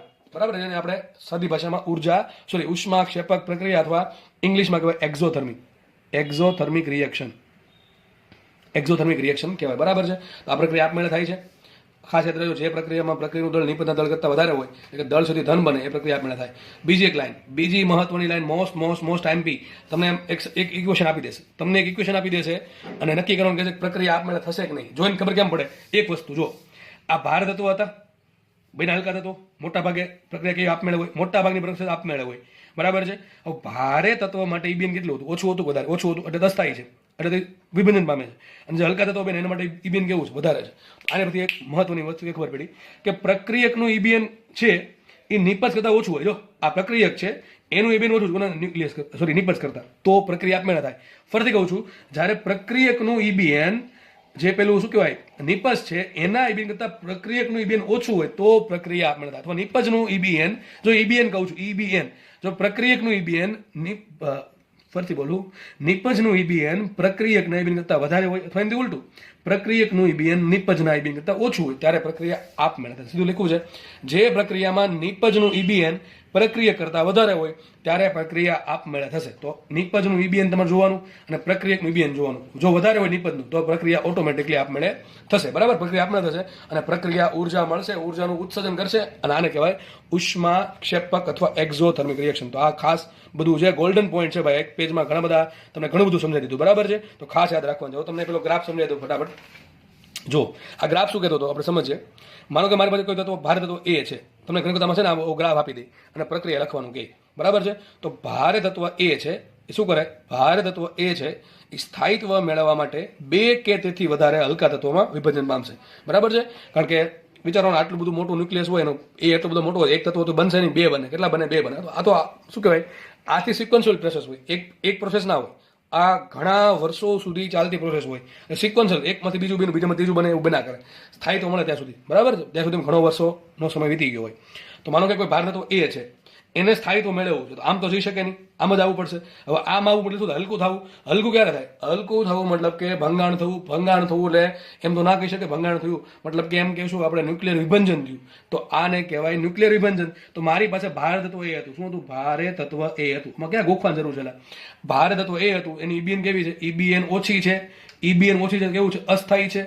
અસ્થાયિત્વમાંથી સ્થાયિત્વ મેળવવા માટે શું કરે ભાઈ? હવે હું તો કે અસ્થાયી છું, મારે સ્થાયિત્વ થવું એટલે શું કરવું? એને નીચે આ બાજુ આવવું પડે. હવે આ બાજુ આવશે તો એ ઘટી જશે, એ ઘટશે એટલે અલગ તત્વ બનશે. ધારો કે તત્વ બેનું બી તત્વ બેનું બી તત્વ બેનું સી, તો આનું આ તત્વ કેવું છે? આ બે તત્વો કેવા છે? હલકા તત્વો છે. કેવા છે? હલકા તત્વો છે. આની કમ્પેરિઝનમાં તત્વો કેવા છે? હલકા તત્વો છે. ઈબીએન કેવું છે? વધારે છે. દેખાય કે નહીં? આનું ઈબીએન કેટલું? આટલું. અને આ બેનું ઈબીએન વધારે છે. આની કરતા ટૂંકમાં આની કરતા વધારે છે. ઈબીએન કેવું છે? વધારે છે. પ્રક્રિયા કરતા નિપજના ઈબીએન વધારે, મતલબ પ્રક્રિયા કેવી છે? આપમેળે. કેવી છે પ્રક્રિયા? આપમેળે છે. આપમેળે પ્રક્રિયા થાય તો ઉર્જા ઉત્પન્ન થાય. બધું એક જ છે. ઉર્જા ઉત્પન્ન થાય તો પ્રક્રિયા આપમેળે થાય, એમ કહી શકો તમે. બરાબર? તો સમીકરણ શું આવશે? એ ગોસ ટુ બી પ્લસ સી પ્લસ ઉર્જા. બરાબર? ખબર પડી ગઈ? ન પડી ગઈ? ચલો, ન્યુક્લિયર વિખંડન મળ્યા પછી આપણે ભણશું ન્યુક્લિયર સંલયન. ચલો, એ સમજ પડી ગઈ? આમાં સમજતા કઈ વાર લાગશે નહીં. પહેલી વસ્તુ ન્યુક્લિયર સંલયન કરવાની છે. સંલયન એટલે ભેગું થવું. સંલયન એટલે ભેગું થવું. માનો કે તો એક યુરેનિયમ છે અને એક થોરિયમ છે. સમજાવવા માટે ને એ બી નહીં, પીક્યુ લઈ લઈએ આપણે, અલગ નામ આપીએ પીક્યુ. હવે આ ભારે ના ભારે સમજો. આપણે વિચાર કરીએ ભારે તત્વોમાં ન્યુક્લિયર સંલયન થાય કે ન થાય. સમજો, ગોખવાનું નથી ભાઈ. ગોખો તો ફિઝિક્સ નહીં આવડે, સમજશો એટલે ફિઝિક્સ આવડશે. બરાબર છે? હું તમને સમજાવું છું, એક્ઝામ્પલ આપી અલગ અલગ. બરાબર? ભેગા થઈને શું કરવું છે? ન્યુક્લિયર સંલયન. સંલયન શું થાય? ભેગું થવું. તો વિચારો, બેનું અલ્ટિમેટલી ગોલ શું છે? સ્થાયિત્વ મેળવવાનું. સ્થાયિત્વ ક્યારે મેળવે? એની ઈબીએન વધે તો. હવે માનો કે બે ભેગા થયા, વિચારો, બેન ભેગા થયા, આનો એક પરમાણુ ક્રમાંક એ હશે, A1 હશે, આનો A2 હશે. બે ભેગા થયા તો શું થાય? A1 plus A2. એ તો ક્યાં આવશે? આ બાજુ આવશે હજી. તો હજી ઈબીએન ઘટતી જશે. સમજ પડે કે ન પડે? તો આનું ન્યુક્લિયર સંલયનથી કોઈ ફાયદો છે? કોઈ ફાયદો નથી. સમૂહના આ વધારે અસ્થાયી થઈ જશે. તો પહેલી વસ્તુ, ભારે તત્વોમાં ન્યુક્લિયર સંલયન થાય નહીં. કારણ શું? કે ભાઈ કારણ એ છે કે ભારે તત્વોના ઓલરેડી ઈબીએન કેટલા છે? ઓછા છે. હવે ભારે તત્વો ભેગા થવાથી હજી જો મોટું ભારે તત્વ બનશે તો એનું ઈબીએન હજી આ બે કરતાં ઓછું હશે. તો પછી પ્રક્રિયા છે એ આપમેળે નહીં થાય અને જે તત્વો બનશે નિપજમાં એ વધુ અસ્થાયી હશે. આ ન્યુક્લિયર વિખંડન, ન્યુક્લિયર સંલયનનો મેન ગોલ શું છે? સ્થાયિત્વ મેળવવાનો. તો પહેલી વસ્તુ, ભારે તત્વોમાં થાય નહીં. સર તો કોનામાં થાય? અરે સીધી વાત છે. માનો કે મારી પાસે એક હલકું તત્વ છે A, એની ઈબીએન ઘણી ઓછી છે, અને બીજું હલકું તત્વ છે B, એની ઈબીએન બહુ ઓછી છે. હવે આ કેસ હાલો હું અસ્થાયી છું, આ કે હું અસ્થાયી છું, તો આ બે એક કામ કરીએ, આપણે બે પ્રોસેસ કરીએ અને ન્યુક્લિયર સંલયન કરીને એક નવું તત્વ બનાવીએ. વિચારો, બે ભેગા થાય છે. ભેગા થાય ડેફિનેટલી બેનો શું થાય? એનો સરળો થાય. એનો સરળ, આનો ધારો કે A1 છે, આનો A2 છે, પરમાણુ દળાંક. તો જે તત્વ બનશે, ધારો કે C બને છે, એનો A અને B ના A કરતા કે વધારે હોય કે ન હોય? પરમાણુ દળાંક વચ્ચે ઘટશે. બે ભેગા થાય તો પરમાણુ દળાંક વધે. તો C બનશે. C એ થોડુંક સ્થાયી છે. હું એમ નહીં કહેતો કે આ હંમેશા આ બધું જ પડશે, આમાં પડશે, એવું જરૂર નથી. પણ આ એક વસ્તુ તમે કહી શકો, A અને B કરતા C તો કેવું છે? થોડુંક વધારે સ્થાયી છે. થોડુંક વધારે સ્થાયી છે. એવું નહીં કે તો હું એકદમ સ્ટેબલ છે, આ રેન્જમાં આવે એવું સ્ટેબલ છે એવું કહી શકતો હું નથી કહી શકતો. એ ડિપેન્ડ કરે A ને B કયા છે. પણ સમજો, A ને B કરતા C છે એ વધારે સ્થાયી છે, એટલે A ને B ભેગા થઈને શું કરે? ન્યુક્લિયર સંલયન કરે. કેટલી મસ્ત વાત છે કે આ ગ્રાફ કેટલું બધું સમજાઈ જાય છે આપણને. ગોખવાની કઈ જરૂર છે નહીં. તો શું લખ્યું છે અહીંયા? હલકા તત્વો લખ્યા છે. હલકા તત્વો કેવા છે? વધુ અસ્થાયી છે અને ઈબીએન કેવું ઓછું છે. એ શું કરે? ન્યુક્લિયર સંલયન કરશે અને શું બનાવશે? ભારે તત્વ બનાવશે. ભારે તત્વ એટલે એવું નહીં કે આ બધું બનાવશે. ઘણા મનમાં ગોખી નાખે ભારે તત્વ એટલે આટલું. અરે ભાઈ, આ બે ની કમ્પેરિઝનમાં આ ભારે હશે. જેમ કે A ને B કરતા એનો A આટલો છે, B નો B આટલો છે, એની કરતા C જે છે એનું ભારે તત્વ એટલે કે A વધારે છે. તો A અને B કરતા જે ભારે તત્વ C બન્યું એ કેવું છે? ઓછું અસ્થાયી છે, એટલે કે વધુ સ્થાયી છે, અને ઈબીએન કેવું છે? વધારે છે. આમાં પણ ઉર્જા મળે. આમાં પણ ઉર્જા મળશે. કેમ કે કઈ રીતે ઉર્જા મળશે? તો A અને B નું જે દળ છે એ C ના દળ કરતા વધારે હોય છે. જો ઉર્જા મળે તો જ પ્રક્રિયા આપમેળે થશે, અને તો જ શું થશે? પ્રક્રિયા આપમેળે થશે તો જ આપણને ઉર્જા મળશે. સમજ પડે કે ન પડે? ફરીથી કહી દઉં છું, ઉર્જા ક્યારે મળે? તો જે પ્રક્રિયા હમણાં કીધું, પ્રક્રિયકનું દળ છે એ નિપજના દળ કરતાં વધારે હોવું જોઈએ, અથવા પ્રક્રિયકનું જે ઈબીએન છે એ નિપજ કરતાં ઓછું હોવું જોઈએ. બે વસ્તુ યાદ રાખવાની છે. પ્રક્રિયકનું દળ નિપજના દળ કરતાં વધારે હોવું જોઈએ, અથવા પ્રક્રિયકનું જે ઈબીએન છે, ઈબીએન એટલે બરાબર એ ઓછું હોવું જોઈએ કોના કરતાં? નિપજના દળ કરતાં, નિપજના ઈબીએન કરતાં ઓછું હશે તો જ પ્રક્રિયા આપણે. સીધી વાત છે. A અને B ની ઈબીએન છે એ C કરતાં કેવી ઓછી છે, પ્રક્રિયા આપમેળે થાય ને ઉર્જા મળે. તો ઘણો તમને આવો પ્રશ્ન પૂછે, ABC અહીં દોરેલા હોય અને કીધું કે આમાં કઈ પ્રક્રિયા થાય? શું થાય? ન્યુક્લિયર સંલયન થાય. પહેલી વસ્તુ શું થાય? ન્યુક્લિયર સંલયન થાય. પ્રક્રિયાનું સમીકરણ શું આવે? A પ્લસ B ભેગા થઈને શું બનાવશે? C બનાવશે. તો A પ્લસ B શું બનાવશે? C બનાવશે. કંઈક મળશે ઉર્જાને. શું લખ્યું છે? આ નિપજની ઈબીએન વધુ તો પ્રક્રિયા આપમેળે થશે. બરાબર? ચલો એક દાખલો ગણી નાખીએ આપણે આના બેઝ. શું કહે છે? તમને ગ્રાફ આપેલો છે. કયા પ્રક્રિયકો માટે ન્યુક્લિયર વિભંજન અને કયા પ્રક્રિયા માટે ન્યુક્લિયર સંલયન થશે? પ્રક્રિયાનું સમીકરણ લખો. ચલો આવડશે કે નહીં આવડે? જો અહીં શું લખ્યું? PQR ઉપર લખ્યા છે BCA, PQR BCA. ચલો પેલા લખીએ ન્યુક્લિયર સંલયન. ન્યુક્લિયર સંલયન ક્યાં થાય? પહેલી વાત તો સંલયન ક્યાં? હલકા તત્વોમાં થાય. હલકા તત્વો ભેગા થઈને શું બનાવે? મોટો તત્વ બનાવે તો P ને Q ભેગા થઈને શું બનાવશે? R બનાવશે. લખી નાખ્યું.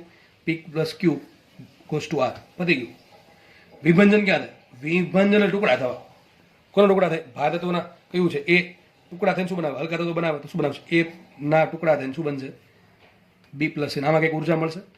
અને આમાં કંઈક ઉર્જા મળશે. ડિપેન્ડ કરે હજી કહું નહીં જરૂર નથી કે ઉર્જા મળે છે, બરાબર. જો કે આમાં તો ઉર્જા મળશે જ તે ડેફિનેટલી, બરાબર. પણ આમાં કારણ કે નોર્મલી શું હોય કે એ કરતાં બી પ્લસ સીની ઈબીએન કેવી છે વધારે છે એટલા માટે. પણ મોસ્ટલી ઘણી વખત છે ને તમને ઈબીએન ડાયરેક્ટ ના આપ્યું ત્યારે સોના પર જવું પડે, દળ પર જવું પડે, અને દળ ચેક કરીને ખબર પડે. હું હજી તમને કહું છું, તમને ઈબીએન ખબર હોય તો તમે ડેફિનેટલી કહી શકો પ્રક્રિયા આપણે થશે કે નહીં થાય. જો નિપજની ઈબીએન વધારે આવી પ્રક્રિયા કરતા તો ડેફિનેટલી પ્રક્રિયા આપણે થશે. પણ ઈબીએન નથી આપ્યું, દળ આપ્યું તો તમારે ચેક કરવું પડે દળ છે તે ધન છે કે ઋણ છે, બરાબર છે. એટલા માટે કહું છું કે આ પ્રક્રિયામાં ઉર્જા મળશે કે નહીં મળે, આમાં ઉર્જા મળશે કે નહીં મળે એ આપણે કહી શકીએ નહીં. પણ નોર્મલી કુદરતમાં જે પ્રોસેસ થાય છે એમાં મળે છે ઉર્જા, બરાબર છે. એમાં ઉર્જા મળે છે, પણ તમને ધકમમાં દાખલો જે બનાવીને આપશે એમાં જરૂરી નથી કે ઉર્જા તમને મળે જ, બરાબર કે નહીં. તો ખાસ યાદ રાખવું, કાં તો ઈબીએન થી ચેક કરો, કાં તો દળ છતી પરથી ચેક કરો, બરાબર છે. ચલો આગળ એક દાખલો જાતે કરવાનો છે તમારે. PU 94-241 ના વિભંજનથી શું બને? 8 આલ્ફા અને 5 બીટા કણ બને છે. તો જે અંતિમ નિપજ બને એના માટે એ અને એ ઝેડ શોધો. આ આવડવો જોઈએ દાખલો, બરાબર. શું કહે છે? PU છે 94-241 એનું વિભંજન થયું અને 8 આલ્ફા ઉત્પન્ન થયા અને 5 બીટા કણ ઉત્પન્ન થયા. જે પરિણામી નિપજ મળી એ નિપજ માટે એ કેટલું ઝેડ કેટલું, અહીંયા લેક્ચર પૂરું, બરાબર. લેક્ચર એ રાખીએ. જેટલા બી ક્વેશ્ચન આપ્યા છે બની શકે તેના આન્સર કોમેન્ટમાં લખવા. ધન્યવાદ.